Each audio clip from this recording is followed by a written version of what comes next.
শুরু করতাম জি। الحمد لله نحمده ونستعينه ونستغفره ونؤمن به ونتوكل عليه ونعوذ بالله من شرور أنفسنا ومن سيئات أعمالنا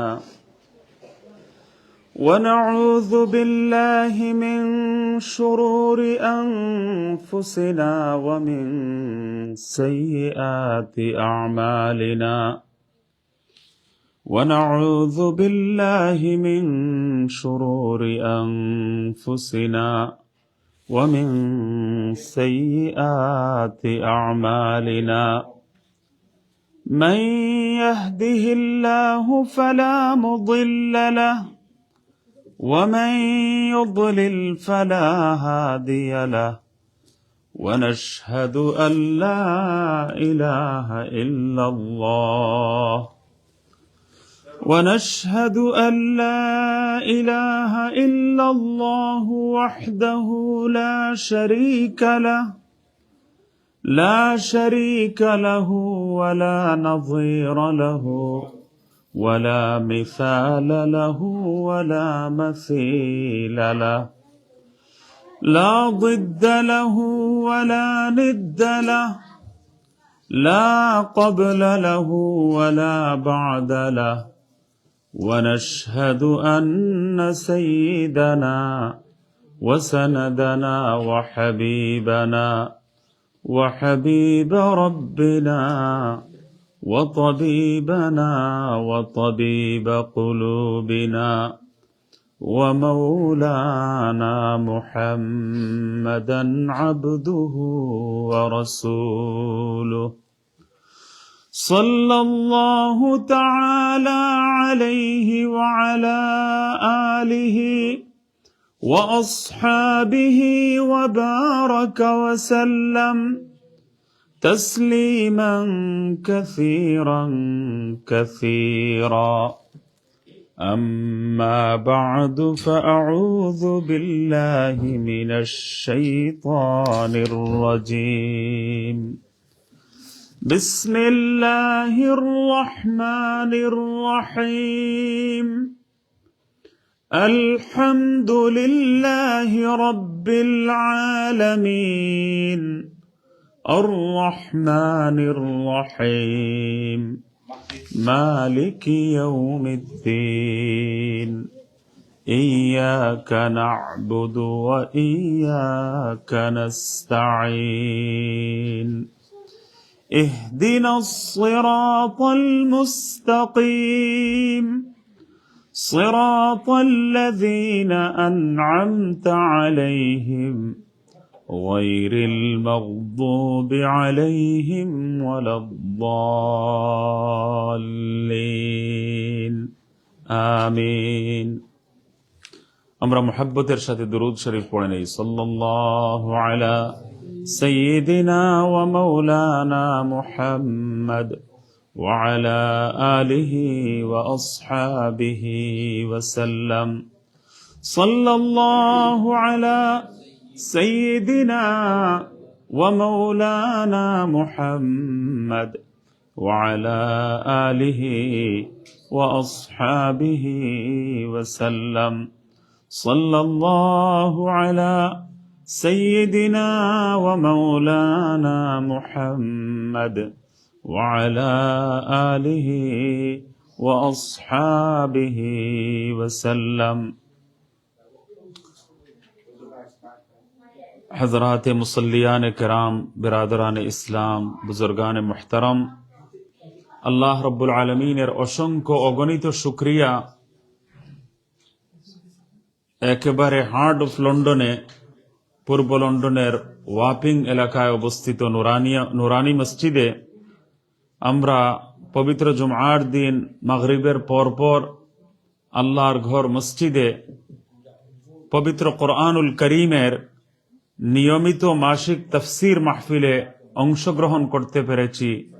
আমরা একটু মন খুলে অন্তর উজাড় করে সবাই আল্লাহর শুকরিয়া আদায় করি। আলহামদুলিল্লাহ, আল্লাহুম্মা লাকাল হামদু ওয়া লাকাশ শুকর। আল্লাহর শুকরিয়া আদায়ের কোনো শেষ নেই। পবিত্র কোরআনুল করিম আল্লাহর পক্ষ থেকে প্রেরিত হেদায়েতের সর্বশেষ বাণী, final message of Allah to mankind, হুদাল লিন-নাস এটাকে বলা হয়েছে।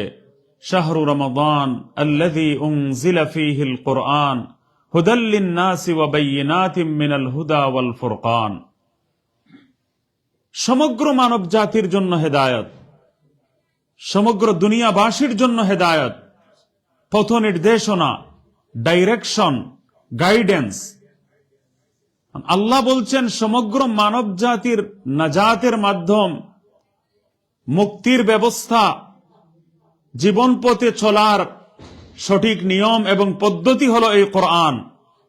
আর আল্লাহর ফাইনাল মেসেজ, কিন্তু এই মেসেজটা প্রত্যেক মুসলমানের, বরং মানব জাতির প্রতিটি সদস্যের উচিত যে তারা এই পবিত্র কোরআন শরীফ বুঝবার চেষ্টা করবে, জানার চেষ্টা করবে এর মধ্যে কি মেসেজ রয়েছে, কি পেগাম রয়েছে, কি বাণী রয়েছে, আমার আল্লাহ আমাকে সরাসরি সম্বোধন করে কি বলছেন, সেটা অন্তত একবার শুনবার মতো তৌফিক যেন আমাদের জীবনে নসিব হয়।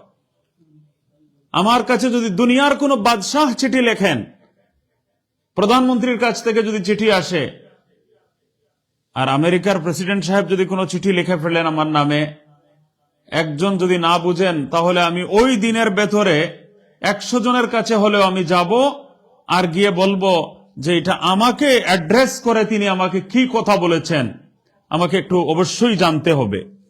আল্লাহু আকবার। কিন্তু আশ্চর্যের বিষয়, আল্লাহ আহকামুল হাকিমিন, সাত আসমান সাত জমিনের খালিক ও মালিক, আল্লাহ কুল কায়নাতের মালিক, খালিক, সৃষ্টিকর্তা, একচ্ছত্র আধিপত্যের মালিক, ওই আল্লাহ রাব্বুল আলামিন আমাকে একটা চিঠি দিয়েছেন, আমাকে সরাসরি সম্বোধন করছেন। আল্লাহর শেষ বাণী, তার সবচেয়ে শ্রেষ্ঠ নবী, আখেরি নবী, তাজদারে মদিনা, সৈয়দুল কৌনাইন, সৈয়দুল মুরসালিন, খাতামুন নবিয়্যিন, ইমামুল মুরসালিন, হযরত মুহাম্মদ মুস্তাফা আহমদ মুজতবা সাল্লাল্লাহু আলাইহি ওয়াসাল্লামের মাধ্যমে আমার পর্যন্ত পৌঁছানো হয়েছে।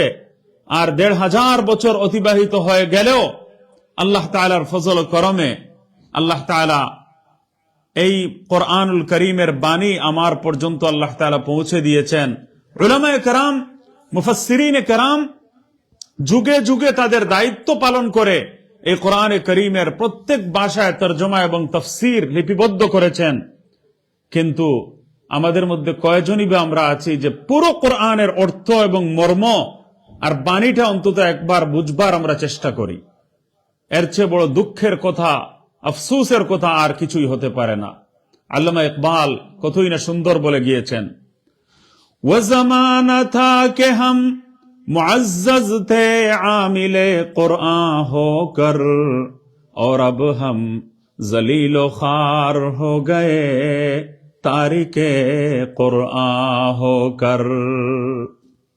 এমন এক সময় ছিল যখন মুসলমানেরা এই কোরআনকে গ্রহণ করেছিল, ধারণ করেছিল, কোরআনে করিমকে তাদের বুকের সঙ্গে লাগিয়েছিল। কোরআনের বাণী, কোরআনের মর্ম, কোরআনের অর্থের উপর শুধু বুঝেই তারা ক্ষান্ত হয়ে যায়নি, এই কোরআনের উপর তারা আমল করেছে। এই কোরআনকে তারা পৌঁছে দিয়েছে সারা বিশ্বব্যাপী। এই কোরআনের বাণী সমগ্র মানব জাতিকে পৌঁছে দিয়ে তারা তাদের দায়িত্ব পালন করেছে, কোরআনের উপর আমল করেছে। কোরআনের উপর ব্যক্তি জীবন, পারিবারিক জীবন, সামাজিক জীবন কোরআন অনুযায়ী তারা পরিচালনা করেছে। এর পরিণতি কি হয়েছিল? যে তারা সারা দুনিয়ার নেতৃত্ব তাদের হাতে এসে গিয়েছিল। সারা দুনিয়ার নেতৃত্ব মুসলমানদের হাতে ছিল। সারা দুনিয়াতে সমগ্র মানব জাতির জন্য তারা শান্তির নিয়ামক ছিলেন। কিন্তু আশ্চর্যের বিষয়, এই কোরআনে করিম আজকে ছেড়ে দেওয়ার কারণে আমরা লাঞ্ছিত হচ্ছি, অপদস্থ হচ্ছি, আমরা সর্বত্র বিপর্যয়ের শিকার, অধঃপতনের শিকার, ডাউননেসের শিকার আমরা। আল্লাহর প্যারা হাবিব হযরত মুহাম্মদ সাল্লাল্লাহু আলাইহি ওয়াসাল্লাম পরিষ্কার ভাষায় বলেছেন, ইন্নাল্লাহ তাআলা ইয়ারফা'ু বিহাযাল কিতাবি আকওয়ামা ওয়া ইয়াযউ বিহি আখারিন। নিশ্চয় এই কোরআনুল কারীম আল্লাহর সর্বশেষ বাণী, এমন কিতাব যে কিতাবের মাধ্যমে আল্লাহ তাআলা না জানি কত জাতিকে আল্লাহ তাআলা সম্মানের আসনে আসীন করেছেন, সম্মানজনক পদে অধিষ্ঠিত করেছেন। ওয়া ইয়াযউ বিহি আখারিন, আর এই কোরআনে কারীমের দ্বারাই অসংখ্য মানুষ, অনেক জাতি অধঃপতনের শিকার হয়েছে, বিপর্যয়ের শিকার হয়েছে, ডাউননেসের শিকার হয়েছে। যারা গ্রহণ করেছে তারা কামিয়াব, তারা সফল কাম, তারা নেতৃত্বের আসনে আসীন। আর যারা ছেড়ে দিয়েছে তাদেরকে আল্লাহ তাআলা ধ্বংসের মুখোমুখি করেছেন। আজ সারা দুনিয়াতে মুসলমান সংখ্যায় সবচেয়ে বেশি। অতীতের যে কোনো সময়ের তুলনায় সারা দুনিয়ায় মুসলমানদের সংখ্যা অনেক বেশি, কিন্তু কোরআনে করিম ছেড়ে দেওয়ার কারণে, আল কোরআনুল করিমকে বাদ দিয়ে দেওয়ার কারণে অধঃপতনের শিকার। আর এই কোরআনে করিমকে ধারণ যখনই আমরা করেছি, গ্রহণ যখনই আমরা করেছি, নবীজি বলছেন এই কিতাবের দ্বারা অনেক জাতিকে আল্লাহ তাআলা সম্মানিত করেছেন, মর্যাদাবান করেছেন, নেতৃত্বের আসনে আসীন করেছেন। আবার এই কোরআনের কারণেই অনেক জাতিকে আল্লাহ তাআলা ধ্বংসের মুখোমুখি করেছেন, বিপর্যস্ত করেছেন, অধঃপতনের শিকার করেছেন, লাঞ্ছিত এবং বঞ্চিত করেছেন। তো আমি এই কথাগুলো ভূমিকা স্বরূপ এই জন্য বলতে হয় যে এই কোরআনে করিম বুঝার গুরুত্ব যদি আমরা তিলে তিলে ভালো করে অনুভব করতাম, তাহলে এখানে তিল ধারণের কোনো ঠাঁই থাকতো না, সম্পূর্ণ জায়গায় এখানে সংকুলান দেয়া যেত না। আমরা কোরআন বুঝার জন্য আরো বেশি মানুষ, আল্লাহর শুকরিয়া, মসজিদে আসবার চেষ্টা আমরা করতাম। তো গত মাহফিলে কোরআনে করিম যে আয়াত দ্বারা শুরু হয়, আউযু বিল্লাহি মিনাশ শাইতানির রাজীম, এই সম্পর্কে আমরা আলোচনা করেছি। কোরআনে করিম শুরু করার জন্য আল্লাহ তাআলা বলেছেন, ইযা ক্রাআতাল কোরআন ফাসতাইয বিল্লাহি মিনাশ শাইতানির রাজীম।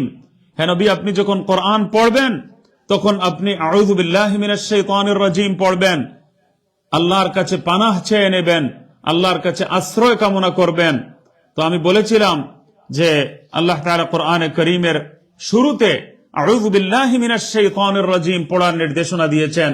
এক তো মখলুকের কালাম, কালামুল মখলুক আর কালামুল্লাহর মধ্যে, আল্লাহর কালাম আর মখলুকের কালাম, আল্লাহর কথা আর মখলুকের কথার মধ্যখানে একটা ডিফারেন্স তৈরি করার জন্য, পার্থক্য সূচনা করার জন্য আল্লাহ তাআলা শুরুতে আউযু বিল্লাহি মিনাশ শাইতানির রাজীম পড়ার নির্দেশনা দান করেছেন। আর একটা ভেরি স্ট্রং সুন্নাহ। আর দ্বিতীয় কথা, এই নির্দেশনার পেছনে যে শয়তান কোরআন পড়তে যেন বাধার সৃষ্টি না করে, অর্থ বুঝতে যেন কোনো গুমরাহি এবং পথভ্রষ্টতা অন্তরে তৈরি না করে দেয়। কোরআনে কারীমের অন্যত্র আল্লাহ রাব্বুল আলামিন বলেছেন, ওয়া ইম্মা ইয়ানযাগান্নাকা মিনাশ শাইতানি নাযগুন ফাসতাইয বিল্লাহ ইন্নাহু সামিউন আলীম। আল্লাহ তাআলা বলছেন, যদি শয়তানের পক্ষ থেকে তোমাদের অন্তরে কোনো ওয়াসওয়াসার সৃষ্টি হয়, কুমন্ত্রণা কোনো শয়তান দে, তাহলে তোমরা আল্লাহর কাছে আশ্রয় কামনা করবে, সিক প্রোটেকশন, আল্লাহর কাছে আশ্রয় কামনা করবে, আল্লাহ রাব্বুল আলামিনের কাছে পানাহ চাইবে। কারণ তিনি সবকিছু শুনেন এবং সবকিছু সম্পর্কে অবগত, সবকিছু সম্পর্কে তিনি জানেন। তো তিনি এই শয়তানের ওয়াসওয়াসা থেকে, কুমন্ত্রণা থেকে আমাদেরকে রক্ষা করবেন। তো দুটো সময় আছে। একটা সময় হলো গুনাহের কোনো খেয়াল যখন আসবে, তখন আমরা আউযু বিল্লাহি মিনাশ শাইতানির রাজীম পড়ব। আর শয়তান যদি কোনো কুমন্ত্রণা অন্তরের মধ্যে দিয়ে দেয়, তখন আমরা আউযু বিল্লাহি মিনাশ শাইতানির রাজীম পড়ব। একই সাথে রাগান্বিত হলে পরে, রাগ যদি চলে আসে, তাহলে আমরা আউযু বিল্লাহি মিনাশ শাইতানির রাজীম পড়ব। তো কোরআন শরীফ পড়ার শুরুতেও আউযু বিল্লাহি মিনাশ শাইতানির রাজীম পড়তে হয়। আবার রাগ উঠে গেলেও এই রাগকে থামানোর জন্য, কন্ট্রোল করার জন্য। রাগের কারণে মানুষ আউট অফ কন্ট্রোল হয়ে যায়, এরপর কি করে কি না করে কিছুই বুঝে না। রাত্রে 2টার সময় আমার কাছে অনেক সময় ফোন আসে যে রাগের মুখে আমি তালাক দিয়ে দিয়েছি, নাউযুবিল্লাহ। তো ঘুমের মধ্যে আমি বললাম, তোমরা তো নিজেদের জীবন নষ্ট করছো আর আমার একদিকে ঘুমও নষ্ট করছো। তো অনেকেই রাতের হুজুর এখনই তো রাগ উঠছে আর এখন রাগারাগি করে তালাক দিয়ে বসেছি। তো আমরা যদি রাগ ওঠার সময় আউযু বিল্লাহি মিনাশ শাইতানির রাজিম পড়ে কোথাও যদি বসে পড়ি, দাঁড়ানো থাকলে বসে পড়তে হয়, বসা অবস্থায় থাকলে শুয়ে পড়তে হয়, মানে ডাউন অবস্থা যদি অবলম্বন করেন, তো রাগ আপনাকে আপ করতে চায় আর আপনি নিজেকে ডাউন করে নেবেন। এর দ্বারা ইনশাআল্লাহ তাআলা ফায়দা হবে আর রাগের উপর ভালো একটা প্রভাব পড়বে। ওযু করে নিলে পারেন, আর এইভাবে শয়তান থেকে পানাহ চেয়ে নেবেন যে আমি রাগের বশবর্তী হয়ে যেন কোনো কাজ না করি। তো রাগ উঠার পরে যদি তালাকি দিতে হয়, তাহলে আমি অনেককে বলি যে আপনারা আগে একটু যোগাযোগ করে নিয়েন, তো এরপরে আপনারা তালাক দিবেন না না দিবেন, কিভাবে দিবেন সবকিছু জেনে নেবেন। তালাকের সুযোগ তো আর হাত ছাড়া হচ্ছে না। এতই বেশি যখন রাগ, তাহলে আলিম উলামার সঙ্গে পরামর্শ করে নিয়ে এরপরে সঠিক নিয়মে তালাক দিলেও বাঁচার ব্যবস্থা, বিপদ থেকে মুক্ত হওয়ার ব্যবস্থা হয়ে যায়। আর আগে যদি রাগ করেন আর রাগের মুখে যদি দিয়ে দেন, তাহলে বিরাট বড় সমস্যার সম্মুখীন, পরে আমাদের জন্য সমাধান করাটাও খুব কঠিন। তো এটা একটা সমাজের বিরাট বড় একটা রোগ, এবং ডেইলি ফোন আসে, অনেকগুলো মাসআলা আমাদের হাতে এখনো তাকে, কয়েকটা মাসআলা পেন্ডিং এর অবস্থায় থাকে সব সময়।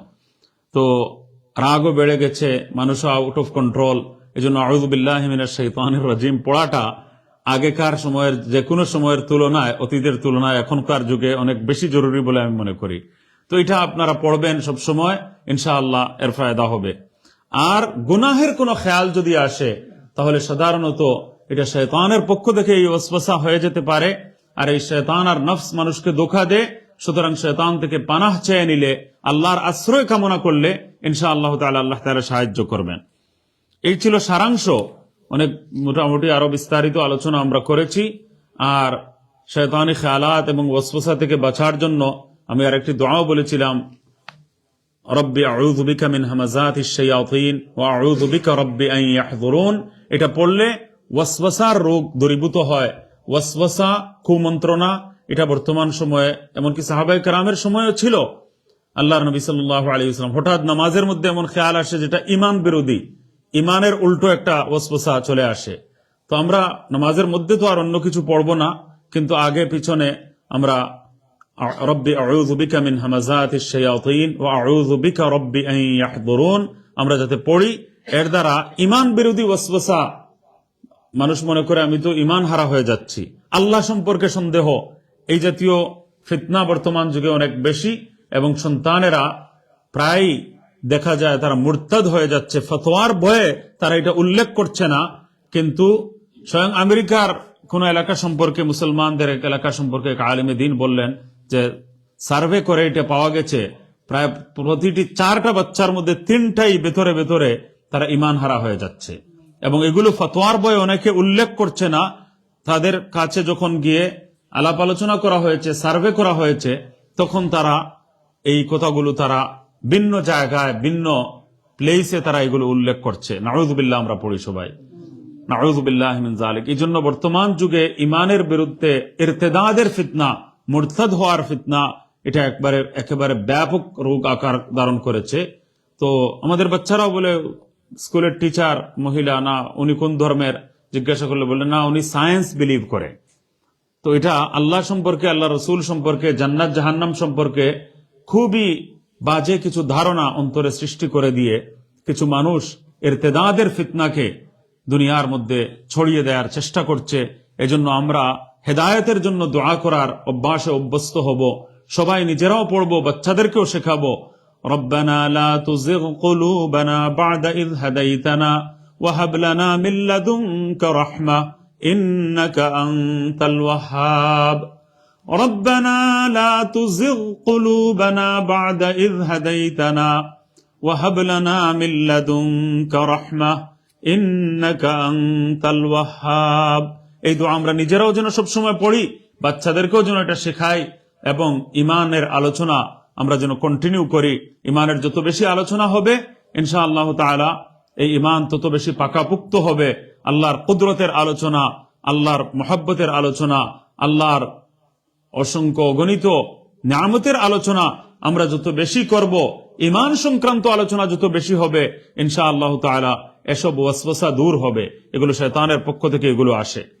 এরপরে আমরা বিসমিল্লাহির রহমানির রহিমের দিকে আসছি আজকের এই আলোচনায়। বিসমিল্লাহির রহমানির রহিম, আমি শুরু করছি আল্লাহর নামে, আল্লাহর পবিত্র নাম নিয়ে। ইন দ্য নেম অফ আল্লাহ। আর রহমান অর্থ হলো দ্য মোস্ট মার্সিফুল,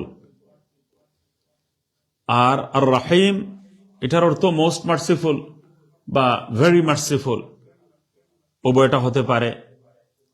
অত্যন্ত দয়ালু আল্লাহর নামে আমি শুরু করছি। তো কোরআনে করিম শুরু করার আগে বিসমিল্লাহ পড়াও একটা সুন্নাত। বিশেষত এক সূরা শেষ করে যখন নতুন সূরা আরম্ভ করবেন, প্রত্যেক সূরার শুরুতে বিসমিল্লাহির রহমানির রহিম পড়া খুবই গুরুত্বপূর্ণ একটি সুন্নাত। আর শুধুমাত্র এক্ষেত্রে এক্সেপশনাল সূরা হলো সূরা তাওবা, সেই সূরা বারাআহ বা সূরা তাওবা দশম পারায় রয়েছে। এর শুরুতে বিসমিল্লাহ পড়তে হয় না, এর বিশেষ হিকমত রয়েছে। সেই স্থানে ইনশাআল্লাহ তাআলা এই বিষয়ে আলোচনার চেষ্টা আমরা করব ইনশাআল্লাহ। ওয়া মা তৌফিকি ইল্লা বিল্লাহ। তো তিলাওয়াতের শুরুতেও বিসমিল্লাহ পড়া, বিশেষত প্রত্যেক সূরার শুরুতে বিসমিল্লাহির রহমানির রহিম পড়া সুন্নাত। তবে একটা কথা হলো যে এটা নিয়ে উলামায়ে কেরামের মধ্যে হয়তো ইখতিলাফ আছে, এটা কি প্রত্যেক সূরার অংশ না প্রত্যেক সূরার অংশ নয়। তো কিন্তু কোরআনে কারীম এক ব্যাখ্যা হলো যে প্রতি দুই সূরার মাঝখানে পার্থক্য সূচনা করার জন্য নতুন সূরা যে শুরু হচ্ছে এই বিসমিল্লাহির রহমানির রহিম দিয়ে এর মধ্যে ডিস্টেন্স করা হয়েছে, ডিফারেন্স করা হয়েছে। আবার অনেকেই বলেছেন প্রত্যেক সূরার এটা অংশ। হানাফি মাযহাব অনুযায়ী তাহকিক হলো যে এটা সূরা নামলের একখানা আয়াত, আর বাকি সব সূরার শুরুতে এটাকে, বাকি পুরো কোরআন শরীফের মধ্যে বিসমিল্লাহির রহমানির রহিম একটা আলাদা আয়াত, এই একটা আয়াতকেই বারবার প্রত্যেক সূরার শুরুতে রিপিট করা হয়েছে। তো এই জন্য আপনারা দেখেছেন খতমে তারাবিহের মধ্যে হাফিজ সাহেবানদেরকে উলামায়ে কেরাম একটা মাসআলা বলে থাকেন যে পুরো কোরআন পড়া এবং পুরো কোরআন শোনা, যাতে খতমে কোরআন কমপ্লিট হয়, তো যদি একবার বিসমিল্লাহ যদি জোরে না পড়া হয় অন্তত কোনো এক সূরার শুরুতে, তাহলে পুরো মুসল্লি যারা আছেন ওনারা পুরো কোরআন শুনলেন না। তো পুরো কোরআনের মধ্যে বিসমিল্লাহির রহমানির রহিম যেহেতু একখানা আয়াত, সুতরাং একবার যে কোনো সূরার শুরুতে জোরে বিসমিল্লাহ পড়ে নিলে মুসল্লিগণ যারা আছেন, মুক্তাদি যারা আছেন, ফলোয়ার্স যারা আছেন, তাদের জন্য পুরো কোরআন শোনার যে সুন্নাত, সেই সুন্নাতটা আদায় হয়ে যায়। আর অন্যান্য মাযহাবের মধ্যে যেমন শাফিঈ মাযহাবের মধ্যে প্রত্যেক সূরারই যেহেতু অংশ, এই জন্য শাফিঈ মাযহাবের ইমাম সাহেবানকে দেখবেন ওনারা জোরে বিসমিল্লাহ অবশ্যই পড়েন, কারণ প্রত্যেক সূরার শুরুতে ওনারা বিসমিল্লাহির রহমানির রহিম নামাজেও জোরে পড়েন, কারণ এটা প্রত্যেক সূরার অবিচ্ছেদ্য আয়াত হিসাবে ওনাদের মাযহাব। তো এই পার্থক্য দলিলের ভিত্তিতে যদি হয় তাহলে এতে কোনো আপত্তি নেই। এগুলো শাখাগত পার্থক্য, দলিলের আলোকে এই ধরনের ইখতিলাফ থাকতেই পারে, এগুলো মুসলমানদের জন্য কোনো বড় ব্যাপার নয়, বড় কোনো বিষয় নয়। আমার একটা কথা, এই 10 জন যদি 10 ভাবে গিয়ে ব্যাখ্যা করেন আমার কথার অর্থ, তাহলে 19-20-এর পার্থক্য হয়ে যাবে। এরপরেও আমার এক কথার অর্থ আপনি যেভাবে বুঝেছেন, ম্যাক্সিমাম কথা সবাই সমান বুঝবেন। আর দুই একটা পয়েন্ট এমন হতে পারে, বলতে পারেন যে আমার কথার এই ছিল মর্ম, আর আপনি বলতে পারেন যে না, এটার দ্বারা উনি এটা বুঝিয়েছেন। তো 19-20 পার্থক্যটা হয়ে যাওয়া স্বাভাবিক। তো এটা শরীয়তের কাছে দলিলের আলোকে যদি হয় তাহলে এই পার্থক্য ইসলামের মধ্যে এলাও করা হয়েছে এটাকে। আর আল্লাহর নবী সাল্লাল্লাহু আলাইহি ওয়াসাল্লাম সব ধরনের মতামতকে যুক্তিযুক্ত এবং অনুমোদন দিয়েছেন, এলাউড সাব্যস্ত করেছেন, যেগুলো ঠিক আছে। সাহাবায়ে কেরামের মধ্যেও আল্লাহর নবীর একটা কথার দুই ব্যাখ্যা সাহাবায়ে কেরাম দিয়েছেন, এতে কোনো আপত্তি? আল্লাহর নবী সাল্লাল্লাহু আলাইহি ওয়াসাল্লামকে উভয় গ্রুপ গিয়ে বলেছেন যে আপনি একটা হুকুম আমাদেরকে দিয়েছেন, আমরা এইভাবে আমল করেছি, আর আরো কিছু সংখ্যক সাহাবায়ে কেরাম ভিন্নভাবে আমল করেছেন, তাহলে এটা কি ঠিক? আল্লাহর নবী বলেছেন উভয়ই তোমরা ঠিক করেছ এবং সঠিক বুঝেছ, তোমরা সকলের নামাজ ঠিক হয়ে গেছে। সুবহানাল্লাহ বলি আমরা।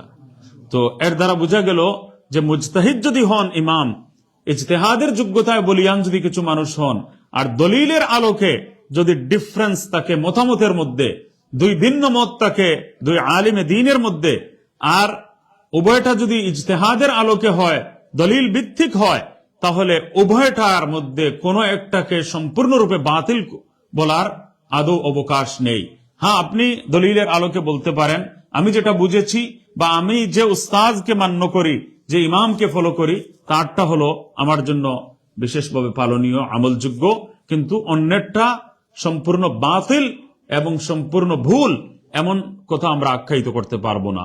অন্তত এই কথাটাও যদি আমরা বুঝতে পারি, তাহলে অনেক মাসআলার মধ্যে ইখতিলাফকে আমরা মসজিদগুলোতেও আমরা সহজে সহ্য করে নিতে পারবো ইনশাআল্লাহ। আর মুসলমানদের মধ্যে বর্তমান সময় ঐক্যেরই বেশি প্রয়োজন। আল্লাহ তাআলা ইউনিটিটা বুঝবার জন্য তৌফিক দান করেন। ঐক্য একটা ফরজে আইন। এই ছোটখাটো বিষয়ের জন্য অনৈক্যকে প্রশ্রয় দেয়া ইসলামের মধ্যে কোনোভাবেই শোভা পায় না এবং এর বৈধতা নেই। তো বিসমিল্লাহির রহমানির রহিম, in the name of Allah, the most merciful, the very merciful. আল্লাহর নামে আমি শুরু করছি, যিনি অত্যন্ত দয়ালু। এখন অত্যন্ত দয়ালু, রহমান শব্দের অর্থ হলো অত্যন্ত দয়ালু। এর আগে ধরেন বিসমিকা আল্লাহুম্মা এই ধরনের শব্দ ছিল, আল্লাহর নবী সাল্লাল্লাহু আলাইহি ওয়াসাল্লাম ব্যবহার করেছেন, কিন্তু যখন বিসমিল্লাহির রহমানির রহিমের আয়াত নাজিল হয়ে গেল, তখন আল্লাহর নবী সাল্লাল্লাহু আলাইহি ওয়াসাল্লাম এটাকেই প্রায়োরিটি দিয়েছেন এবং বিসমিল্লাহির রহমানির রহিম প্রত্যেক ভালো কাজের শুরুতে পড়বার হুকুম দিয়েছেন। প্রত্যেকটি ভালো কাজ শুরু করার আগে বিসমিল্লাহির রহমানির রহিম পড়া সুন্নাত। এই সুন্নাতের উপর আমাদেরকে আমল করা উচিত। লাইট অফ করার সময় বিসমিল্লাহির রহমানির রহিম পড়া, লাইট অন করার সময় বিসমিল্লাহির রহমানির রহিম পড়া। এই যে মহিলারা তরকারি রান্না করেন, কারি তৈরি করেন, তো ওই যে ডাকনাটা রাখার সময় বিসমিল্লাহির রহমানির রহিম পড়া সুন্নাত। ডাকনাটা উঠানোর সময়, রাখার সময় বিসমিল্লাহ, উঠানোর সময় বিসমিল্লাহ। প্রিয় নবী সাল্লাল্লাহু আলাইহি ওয়াসাল্লাম হাদিসের মধ্যে বলছেন যে কুল্লু আমরিন যী বালিন লাম ইউবদা বিসমিল্লাহি ফাহুয়া আকতা, আও কামা ক্বালা নবী সাল্লাল্লাহু আলাইহি ওয়াসাল্লাম। যতটা গুরুত্বপূর্ণ কাজ, ভালো কাজ, এগুলো বিসমিল্লাহ দ্বারা শুরু করার নির্দেশনা দেয়া হয়েছে। যদি এগুলা বিসমিল্লাহির রহমানির রহিম পড়ে শুরু না করা হয়, তাহলে এগুলো অসম্পূর্ণ থেকে যায়, বরকতহীন হয়ে যায়, বেবরকত হয়ে যায়, আর অসম্পূর্ণ থেকে যায়। কোথাও আকতা এসেছে, কোথাও আবতার শব্দ এসেছে, লেজ কর্তৃত হয়ে যায়। তো এই জন্য বিসমিল্লাহির রহমানির রহিম দ্বারা প্রত্যেকটা গুরুত্বপূর্ণ কাজ শুরু করার একটা নির্দেশনা আমাদেরকে দেয়া হয়েছে। তো কোরআন শরীফের এক সূরা শেষ করে আরেক সূরা শুরু করার আগেও আমরা বিসমিল্লাহির রহমানির রহিম পড়ব। আবার মধ্যখান থেকে যদি কোথাও তিলাওয়াত করি বা সূরার শুরু থেকে তিলাওয়াত করি, তবু আমরা আউযু বিল্লাহি মিনাশ শাইতানির রাজিম এই বাক্য পড়ার সাথে সাথে আমরা বিসমিল্লাহির রহমানির রহিম আমরা পড়ব। এটা হলো আরেকটা ইম্পর্টেন্ট সুন্নাত। তো এবং প্রত্যেকটা গুরুত্বপূর্ণ কাজ বিসমিল্লাহ দ্বারা যাতে আমরা শুরু করি, এই অভ্যাস যেন আমাদের গড়ে ওঠে। এর দ্বারা আমরা বিরাট বড় সওয়াবের অধিকারী হয়ে যাব এবং শয়তানের আক্রমণ থেকে আমরা বেঁচে যাব। আল্লাহ তাআলা যেন বিসমিল্লাহির রহমানির রহিম সবসময় পড়ার আমাদেরকে তৌফিক দান করেন। আপনারা বিশ্বাস করুন, যারা অভিজ্ঞ মানুষ তারা একটা কথা বলেছেন যে যদি খানা শুরু করার আগে আমি বিসমিল্লাহির রহমানির রহিম পড়ি, এটা সুন্নাত। পানি পান করার আগে যদি বিসমিল্লাহির রহমানির রহিম পড়ি, তাহলে শোয়ার আগে যদি আমি বিসমিল্লাহ আল্লাহুম্মা বিসমিকা আমুতু ওয়া আহইয়া আমি পড়ি, তো ভিন্ন ভিন্ন ভাবে বিসমিল্লাহ পড়ার যে নির্দেশনা রয়েছে এর উপর যদি আমরা আমল করি, তাহলে ইনশাআল্লাহ তাআলা শয়তানের আক্রমণ থেকে, শয়তানের ওয়াসওয়াসা থেকে আমরা সবসময় রক্ষা পেতে পারবো। তবে এখানে একটা কথা আমি বলতে চাই যে রহমান শব্দের অর্থ হলো যিনি অত্যন্ত দয়াবান, অত্যন্ত দয়ালু। আবার রহিম শব্দের অর্থ হলো যিনি অত্যন্ত দয়ালু। তো এবারে আমি একটা পয়েন্ট আপনাদের সামনে রেইজ করতে চাই, সেটা হলো যে দোনোটার অর্থ হলো বেশি রহমতের অধিকারী। আল্লাহর দুটো সিফাতি নাম, গুণবাচক নাম। এই গুণবাচক নাম রহমান অর্থ হলো বেশি দয়াবান, রাহিম শব্দের অর্থ হলো বেশি দয়াবান, বেশি মার্সি যার মধ্যে আছে, বেশি দয়া যার মধ্যে আছে। তো এখন একই অর্থবোধক বেশি দয়ার অর্থ বুঝায় এমন দুটো শব্দ একসঙ্গে ব্যবহার করার তো প্রয়োজন নেই। যেমন ধরেন, দিন, ডেকে কি বলি আমরা বাংলায়? দিন। তো দিনকে আরেকটা শব্দ দিবা বলে, তো কেউ কি বলবে দিন শেষ হয়ে গেছে বললেই তো হয়। এখন যদি বলে দিন দিবা শেষ হয়ে গেছে, এটা তো ডাবল হয়ে গেল, প্রয়োজন নেই এটার। যেমন রাত্রি নিশি শেষ হয়ে গেছে, এটা তো বলা যায় না। নিশি মানিও রাত, আর রাত মানিও রাত, তো রাত নিশি শেষ হয়ে গেছে এটা তো বলা যায় না। ঠিক একইভাবে আরো অনেক শব্দ আছে, এগুলো দিয়ে উদাহরণ দেওয়া যেতে পারে, যেখানে এক শব্দ বললেই অর্থ সামনে চলে আসে, সেখানে দুই শব্দ ব্যবহার করার কি দরকার? তো আল্লাহ তাআলা, আমি শুরু করলাম ওই আল্লাহর নামে যিনি অত্যন্ত দয়ালু, যিনি অত্যন্ত দয়ালু, সমান হয়ে গেল। তো এখানে আমাদেরকে জানতে হবে যে মুফাসসিরিনে কেরাম এই রহমান আর রাহিম শব্দ দুটো একই অর্থবোধক হওয়া সত্ত্বেও কেন আল্লাহ তাআলা দুটো পৃথক শব্দ ব্যবহার করলেন, এর হিকমত যদি আমরা বুঝতে পারি, তাহলে আমাদের সামনে বিষয়টি কোরআনে কারীমের এই আয়াতের তাফসীর অত্যন্ত স্পষ্ট হবে। প্রথম কথা, যে এর অর্থ, বাহ্যিক অর্থ যদিও বা সমান, কিন্তু এর অন্তর্নিহিত মর্ম, ডিপ মিনিং, এর মধ্যে ডিফারেন্স রয়েছে। অন্তর্নিহিত মর্মের মধ্যে বিরাট বড় পার্থক্য রয়ে গেছে। এই পার্থক্যের কারণে এই দুটো শব্দ আল্লাহ তাআলা বিসমিল্লাহির রহমানির রহিমের মধ্যেও ব্যবহার করেছেন, আবার সূরা ফাতিহার দ্বিতীয় আয়াত আর রহমানির রহিম এর মধ্যেও রহমান শব্দ ব্যবহার করেছেন, রাহিম শব্দ ব্যবহার করেছেন। সূরাতুর রহমানের মধ্যেও আপনারা পাবেন রহমানের পুরো পরিচয় আমাদের সামনে আল্লাহ তাআলা তুলে ধরেছেন। আর রহমান আল্লামাল কোরআন খালাকাল ইনসান আল্লামাহুল বায়ান আশ-শামসু ওয়াল কমারু বিহুসবান।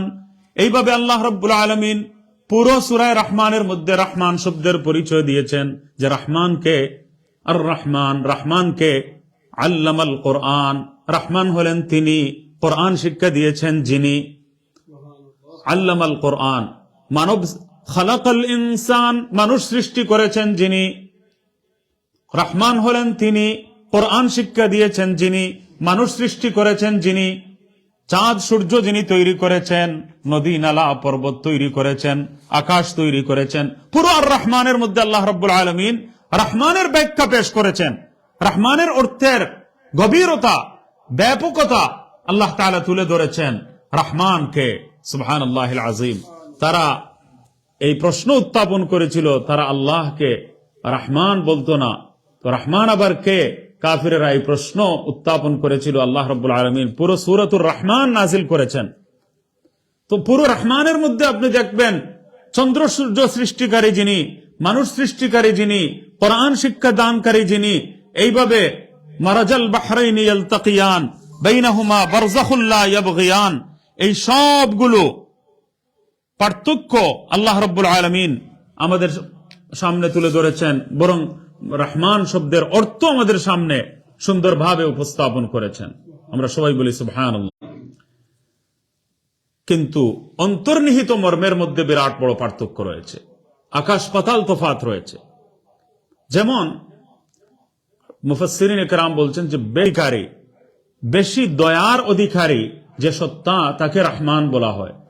বেশি মার্সি এবং দয়ার অধিকারী যিনি, ওনাকে রাহিম বলা হয়। কিন্তু একটা পার্থক্য হলো যে বেশি বেশির মধ্যে একটু ডিফারেন্স রয়েছে। একটা ডিফারেন্স হলো যে বেশি কোন সময় দেখবেন ডেপথের মধ্যে বেশি হয় কোন জিনিস, আর কোনটা আবার দেখবেন প্রশস্ততার দিক দিয়ে বেশি হয়। তো রহমান শব্দের অর্থ হলো যার রহমতটা অনেক ব্যাপক, অনেক প্রশস্ত। আর রাহিম শব্দের অর্থ হলো যার রহমতটা অনেক ডিপ। তো এই বেশি রহমত দুটার অর্থ, কিন্তু একটার হলো ব্যাপক অর্থ, ব্যাপকতার অর্থ বুঝায়, প্রশস্ততার অর্থ বুঝায়, রহমতের বিস্তৃতি বুঝায়। সুবহানাল্লাহ পড়ি আমরা। তো দেখেন আল্লাহ রাব্বুল আলামিন রহমান এই অর্থে যে রহমান দুনিয়া ওয়া রহিম আল আখিরা, আর রহমান অর্থ হলো আমুর রহমা, আর রহিম শব্দের ব্যাখ্যা হলো তামুর রহমা। দুটো শব্দ যদি মনে রাখেন তাহলে বিষয়টি সহজ হয়ে যায়। রহমান শব্দের অর্থ হলো আমুর রহমা, আর রহিম শব্দের অর্থ করেছেন মুফাসসিরিন ইকরাম তামুর রহমা।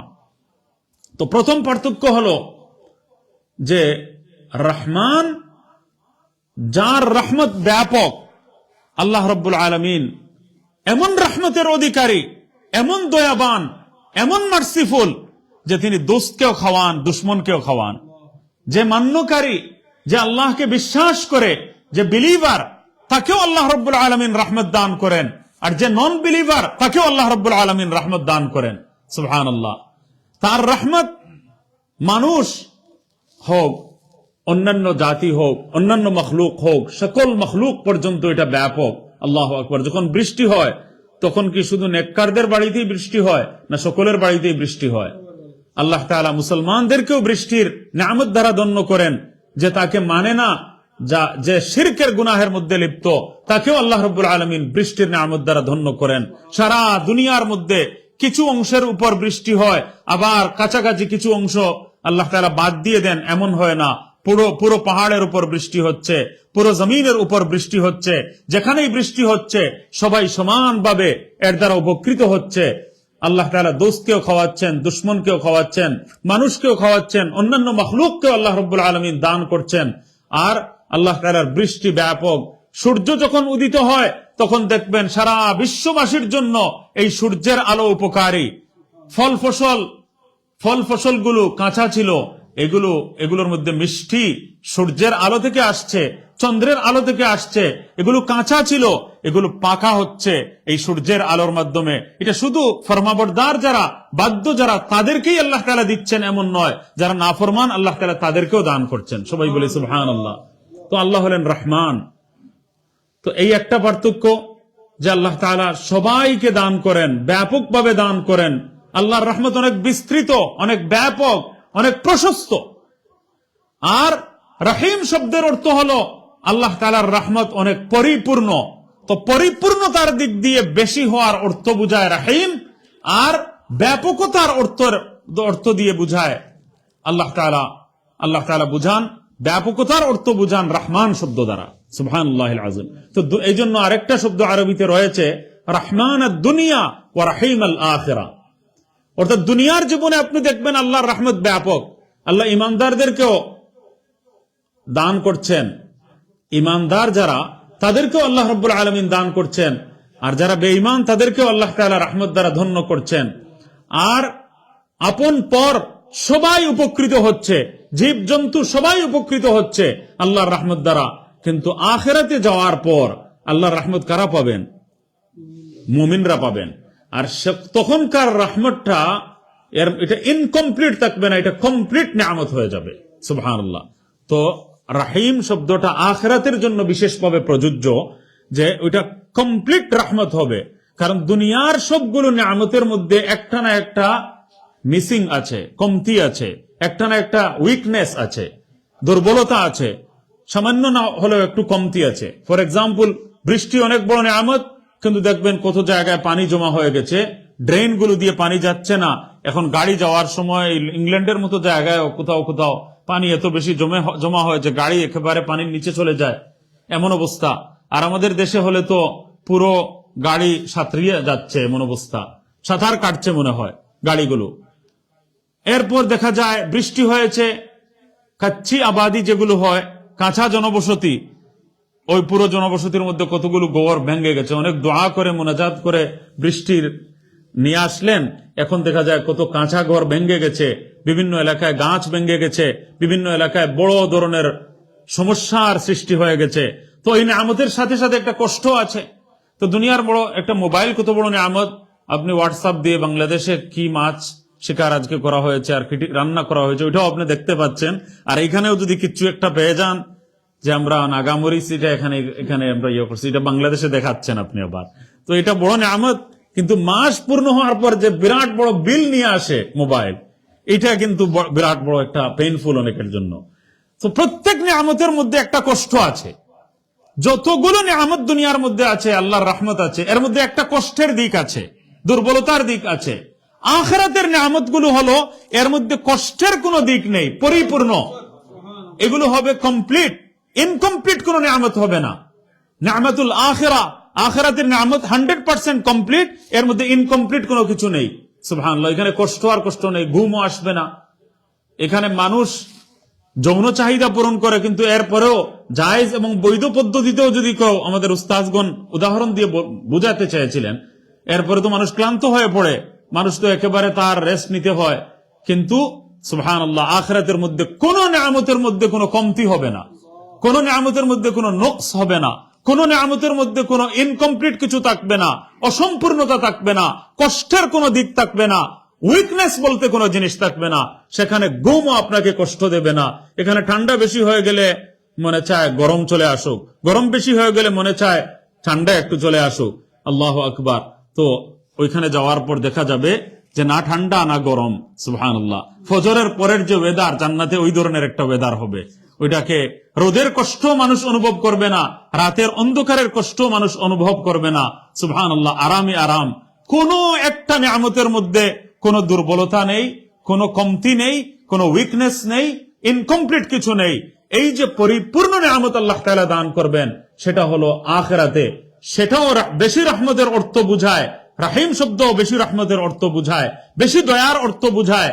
আর রহমান শব্দ বেশি দয়ার অর্থ বুঝায়, কিন্তু একটার মধ্যে প্রশস্ততার অর্থ, ব্যাপকতার অর্থ, আরেকটার মধ্যে পরিপূর্ণতার অর্থ রয়েছে, কমপ্লিট হওয়ার অর্থ রয়েছে। এই জন্য একটা পার্থক্য বলা হয়েছে, রহমান আদ দুনিয়া ও রাহিম আল আখিরা। এবারে আমি শুকরিয়া আদায় করতে চাই আমার উস্তাদ, সারা বিশ্বের শ্রেষ্ঠ আলেমে দ্বীন হযরত শেখুল ইসলাম মুফতি মোহাম্মদ তাকি উসমানী সাহেব দামত বারাকাতুহুম। ওনার কাছে দীর্ঘ 9 বছর অতিবাহিত করার তৌফিক আল্লাহ রাব্বুল আলামিন দারুল উলুম করাচির মতো বিশ্ববিদ্যালয় আমাকে দিয়েছেন। আমি এর শুকরিয়া আদায় করে শেষ করতে পারবো না। তিনি কোরআনে করিমের নোবেল কোরআন নামে তরজমা লিখেছেন। তো তিনি দেখেন তরজমাটা কিভাবে করেছেন, সারপ্রাইজ হতে হয় যে এক ওয়ার্ডের মধ্যে তাফসীরকে তিনি একেবারে ঢুকিয়ে ফেলেছেন। এক ওয়ার্ডের মধ্যে তিনি বলেছেন কি, বিসমিল্লাহির রহমানির রহিম, ইন দ্য নেম অফ আল্লাহ,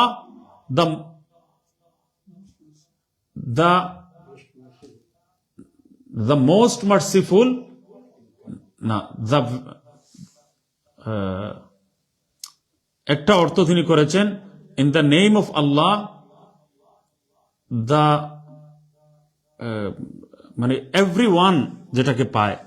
তো এটার আমি এই মুহূর্তে শব্দটা আসছে না, এই মুহূর্তে আমি ভুলে গেছি। এটার সবসময় আমি উদাহরণ দিয়ে থাকি যে in the name of Allah the very merciful, শেষেরটা রাহিমের অর্থ বলেছেন দ্য ভেরি মার্সিফুল। তো আর প্রথমটার অর্থের মধ্যে আমি শব্দ কোনো এক সময় আপনাদেরকে জানাবো, তো ওনার তর্জমাটা আপনারা পড়বেন। তো এমন অর্থ বুঝিয়েছেন যে প্রথমটার দ্বারা বোঝা যায় যে এভরি সিঙ্গল বডি এই রহমত পায়, আর রাহিমের অর্থ করেছেন দ্য ভেরি মার্সিফুল, অর্থাৎ বেশি রহমত দান করেন এবং এটা পরিপূর্ণ। সুবহানাল্লাহ। উর্দুতে তিনি তর্জমা করেছেন এইভাবে, শুরু আল্লাহ কে নাম সে जो सब पर मेहरबान बहुत मेहरबान। আগে এক সময় অন্যভাবে তর্জমা করা হতো, কিন্তু তিনি এই শব্দ দ্বারা রহমানের অর্থ করেছেন जो सब पर मेहरबान, আর রহিম শব্দের অর্থ করেছেন जो बहुत मेहरबान। তো বহুত মেহেরবান দ্বারা বুঝিয়েছেন কমপ্লিট নিয়ামত আর কমপ্লিট রহমতের অধিকারী, এই একটা অর্থ। আরেকটা অর্থ আপনাদের সামনে আমি তুলে ধরতে চাই। তো রহমান যে অর্থে বোঝানো হয়েছে, রহমান শব্দের মধ্যে যে রহমতের আধিক্য বোঝানো হয়েছে, এই রহমতের আধিক্য, রহমতের ব্যাপকতা, বেশি রহমত হওয়া, আল্লাহর বেশি রহমতের অধিকারী হওয়া, এটা একটা হলো প্রশস্ততার দিক থেকে, আর একটা হলো পরিপূর্ণতার দিক থেকে। এই ডিফারেন্স রয়েছে। এই জন্য আল্লাহ রাব্বুল আলামিন রাহিম শব্দ ব্যবহার করেছেন, রহমান শব্দ ব্যবহার করেছেন। আরেকটা পার্থক্য হলো যে রহমান এমন মহান সত্তাকে বলা হয় যার রহমত সৃষ্টির আগে থেকে চলমান। সবাই একটু জোরে বলি সুবহানাল্লাহ। আর রহিম এমন মেহেরবান যার রহমত হলো সৃষ্টির পরে আরম্ভ হয়। সুবহানাল্লাহ বলি আমরা। তো এখন দেখেন আল্লাহ রাব্বুল আলামিন রহমান, আমরা রাহিমও, আবার মানে সৃষ্টির আগেও তার রহমত চলমান আর সৃষ্টির পরেও তার দয়া চলমান। তো এই অর্থে সৃষ্টির পরে যেহেতু তিনি দয়া করেন বিধায় তিনি রাহিম, আবার সৃষ্টির আগে থেকেই তার রহমত, এই জন্য তিনি রহমান। কি অন্য কোন মখলুক সৃষ্টির আগে কি রহমত এবং দয়া করতে পারে? মানে মানুষ তার বাচ্চাকে ভালোবাসে, মোহাব্বত করে, লালন পালন করে, আদর যত্ন করে, সন্তানের প্রতি দয়াবান হয়, এটা কি জন্মের আগে করতে পারে? জন্ম হওয়ার পর মা তার বাচ্চাকে মায়া দয়া করতে পারে, ভালোবাসতে পারে, মোহাব্বত করতে পারে। পাখি তার বাচ্চাকে ভালোবাসতে পারে জন্মের আগে না জন্মের পরে? জন্মের পরে। আর আপনি দেখবেন গরুর বাছুর জন্ম হয়, তো জন্মের পরে সে দয়াবান হতে পারে, তো বাচ্চার প্রতি দয়াবান হতে পারে। এই জন্য রাহিম তো মানুষও হতে পারে। হযরত মুহাম্মদ সাল্লাল্লাহু আলাইহি ওয়াসাল্লাম সম্পর্কে বলা হয়েছে রাউফুর রাহিম, তিনি রাউফ এবং রাহিম।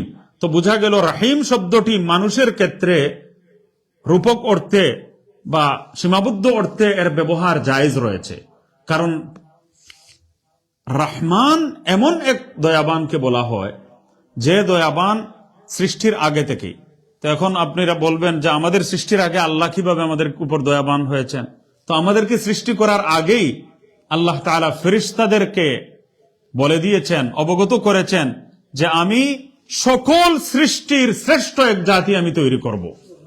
সুবহানাল্লাহ বলি একটু। পুরো সৃষ্টি জগতের মধ্যে শ্রেষ্ঠ সৃষ্টি আমি তৈরি করব। সুবহানাল্লাহ। তো এই যে সর্বশ্রেষ্ঠ এক মখলুক আমি তৈরি করব, এই ঘোষণা যে আল্লাহ রাব্বুল আলামিন দিলেন, তো এটা কি তার দয়া তাকায় দিলেন না দয়া না তাকায় দিলেন? তো সৃষ্টির আগে না পরে? সৃষ্টির আগে। তো এই জন্য আল্লাহ রহমান হতে পারেন, কোন মখলুক রহমান হতে পারে না, কোন মানুষ রহমান হতে পারে না। তো আল্লাহ রাব্বুল আলামিনের কিছু গুণবাচক নাম রয়েছে যেগুলো মখলুকের জন্য, মানুষের জন্য ব্যবহার করা কোনোভাবেই জায়েজ নয়। এটা মখলুকের জন্য এটা ব্যবহৃত হতেই পারে না, এটা শুধু আল্লাহর জন্য খাস, আল্লাহর জন্য এটা ফিক্সড, আল্লাহর জন্য সুনির্ধারিত। আর মানুষের জন্য এটা ব্যবহার জায়েজ নয়। এর মধ্যে একটা নাম হলো রহমান। সুবহানাল্লাহিল আযীম। এর নাম হলো, এর মধ্যে একটা অর্থ হলো রহমান।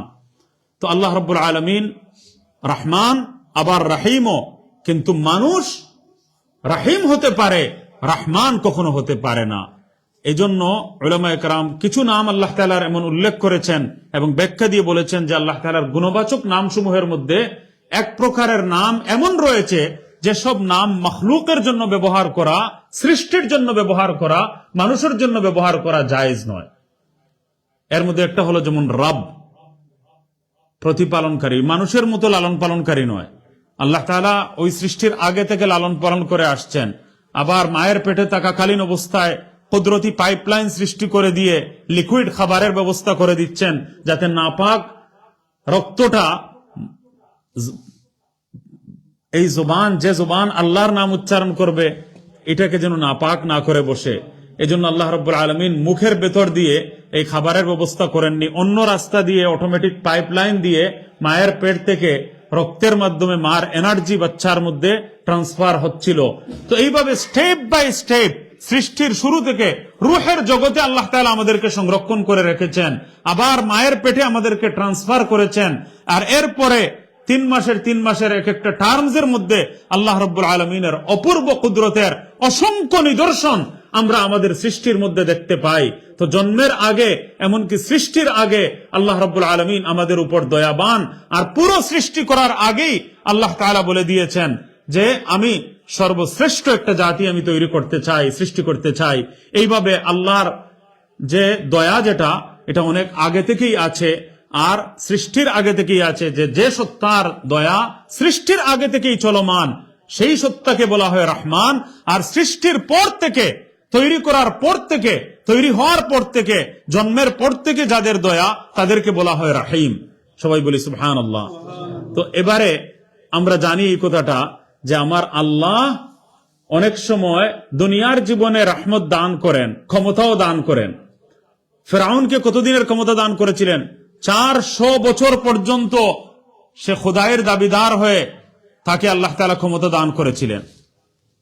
তো রহমান আর রহিম শব্দের অর্থের মধ্যে যে পার্থক্য রয়েছে, এটা না বুঝার কারণে অনেকেই মনে করে বসে যে দুনিয়ার জীবনে যদি আল্লাহ তাআলা আমাকে একটা নিয়ামত দান করে দেন, ফর এক্সাম্পল ক্ষমতার নিয়ামত, পাওয়ার, দেশ চালানোর পাওয়ার, দেশের ক্ষমতা, এটা যদি আল্লাহ তাআলা আমাকে দিয়ে দেন, তাহলে আমি তো আল্লাহর ভালোবাসার পাত্রে পরিণত হয়ে গেলাম, আল্লাহর রহমতের নজর আমার উপর রয়েছে, আল্লাহ তাআলার আই অফ মার্সি আমার উপর, আমার দিকে মনোযোগী রয়েছে, আর আমি আল্লাহর রহমত দ্বারা ধন্য হচ্ছি। অনেকে এই রহমান আর রহিম শব্দের অর্থের মধ্যে, তাফসীরের মধ্যে যে পার্থক্য আছে, এটা না বুঝার কারণে তারা মনে করে দুনিয়ার জীবনে আল্লাহ তাআলা টাকা পয়সা দিয়েছেন, ধন সম্পদ দিয়েছেন, ক্ষমতা দিয়েছেন, দীর্ঘমেয়াদী ক্ষমতা আল্লাহ তাআলা অনেক সময় দিয়ে দেন। তো তারা মনে করে যে আল্লাহ তাআলা ক্ষমতার মতো বিশাল বড় নিয়ামত আমাকে দান করেছেন, বিধায় আমি আল্লাহর করুণার পাত্র, আমি আল্লাহর দয়ার পাত্র, আল্লাহর রহমতের পাত্র। কিন্তু রহমান আর রহিম শব্দের অর্থের মধ্যে পার্থক্য জানে না যে রহমান হলেন দুনিয়ার জীবনের জন্য, আর আখিরাতের জন্য যে রহমত হয় সেটা হলো রহিম। হতে পারে যে দুনিয়াতে আল্লাহ রাব্বুল আলামিন রহমত দান করেছেন, রহমান আর দুনিয়ার শান আল্লাহ তাআলা কাফিরদেরকেও আল্লাহ তাআলা দান করেন, অবিশ্বাসীদেরকেও আল্লাহ তাআলা দান করেন, নাফরমান যারা তাদেরকেও আল্লাহ তাআলা দান করেন, অবাধ্য যারা তাদেরকেও আল্লাহ তাআলা দান করেন। এইগুলো পেয়ে অবাধ্য যারা, তারা মনে করে বসে আল্লাহর মার্সি আমার উপর রয়েছে, আল্লাহ তাআলা দীর্ঘমেয়াদী ক্ষমতা আমাকে আল্লাহ তাআলা দান করেছেন। তো যারাই ক্ষমতার মধ্যে আছেন তারা মনে করেন যে আমি অনেক কিছু আল্লাহর পক্ষ থেকে পেয়ে গেছি।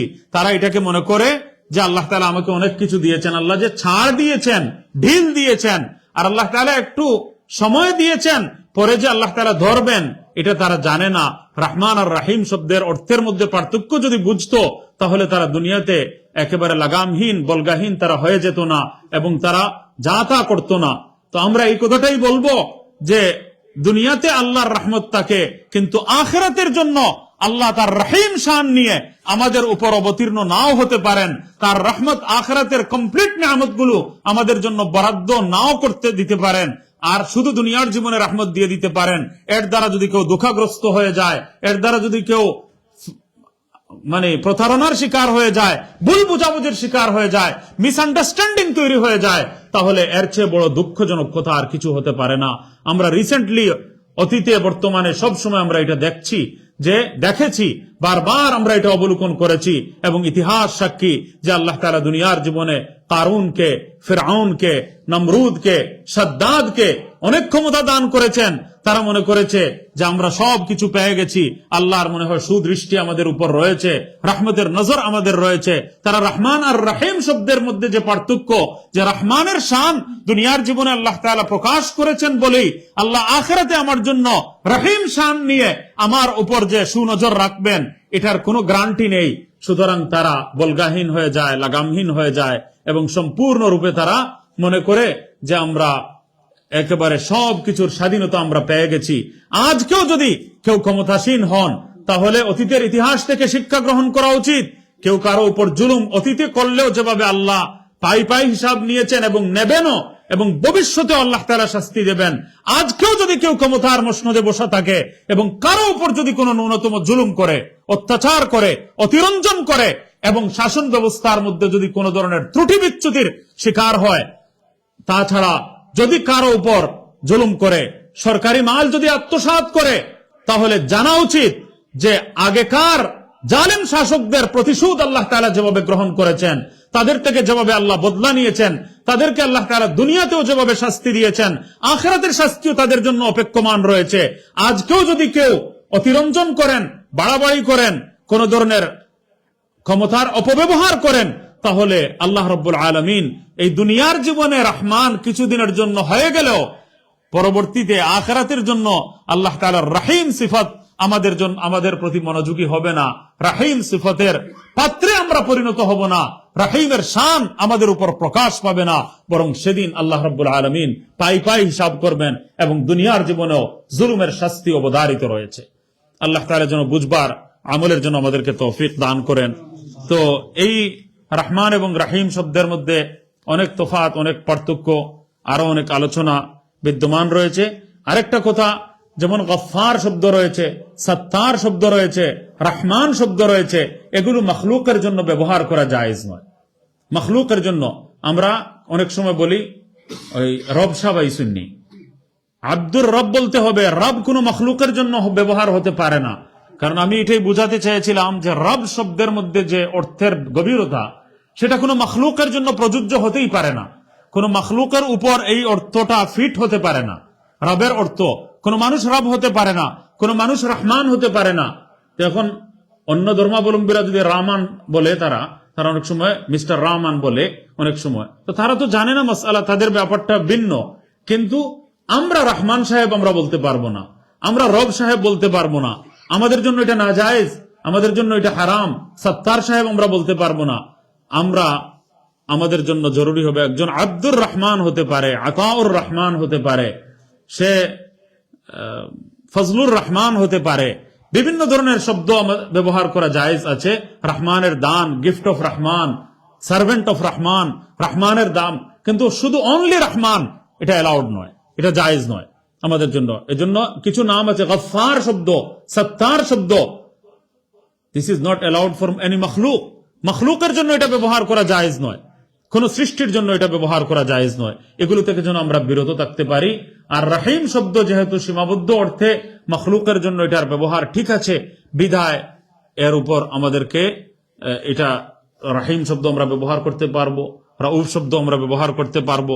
এই ধরনের কিছু শব্দ আছে যেগুলো মখলুকের অর্থে, মখলুকের জন্য এটার ব্যবহার সঠিক রয়েছে, কিন্তু এরপরে উত্তম হলো যে আমরা আব্দুর রাহিম বলবো, আব্দুর রাউফ বলবো।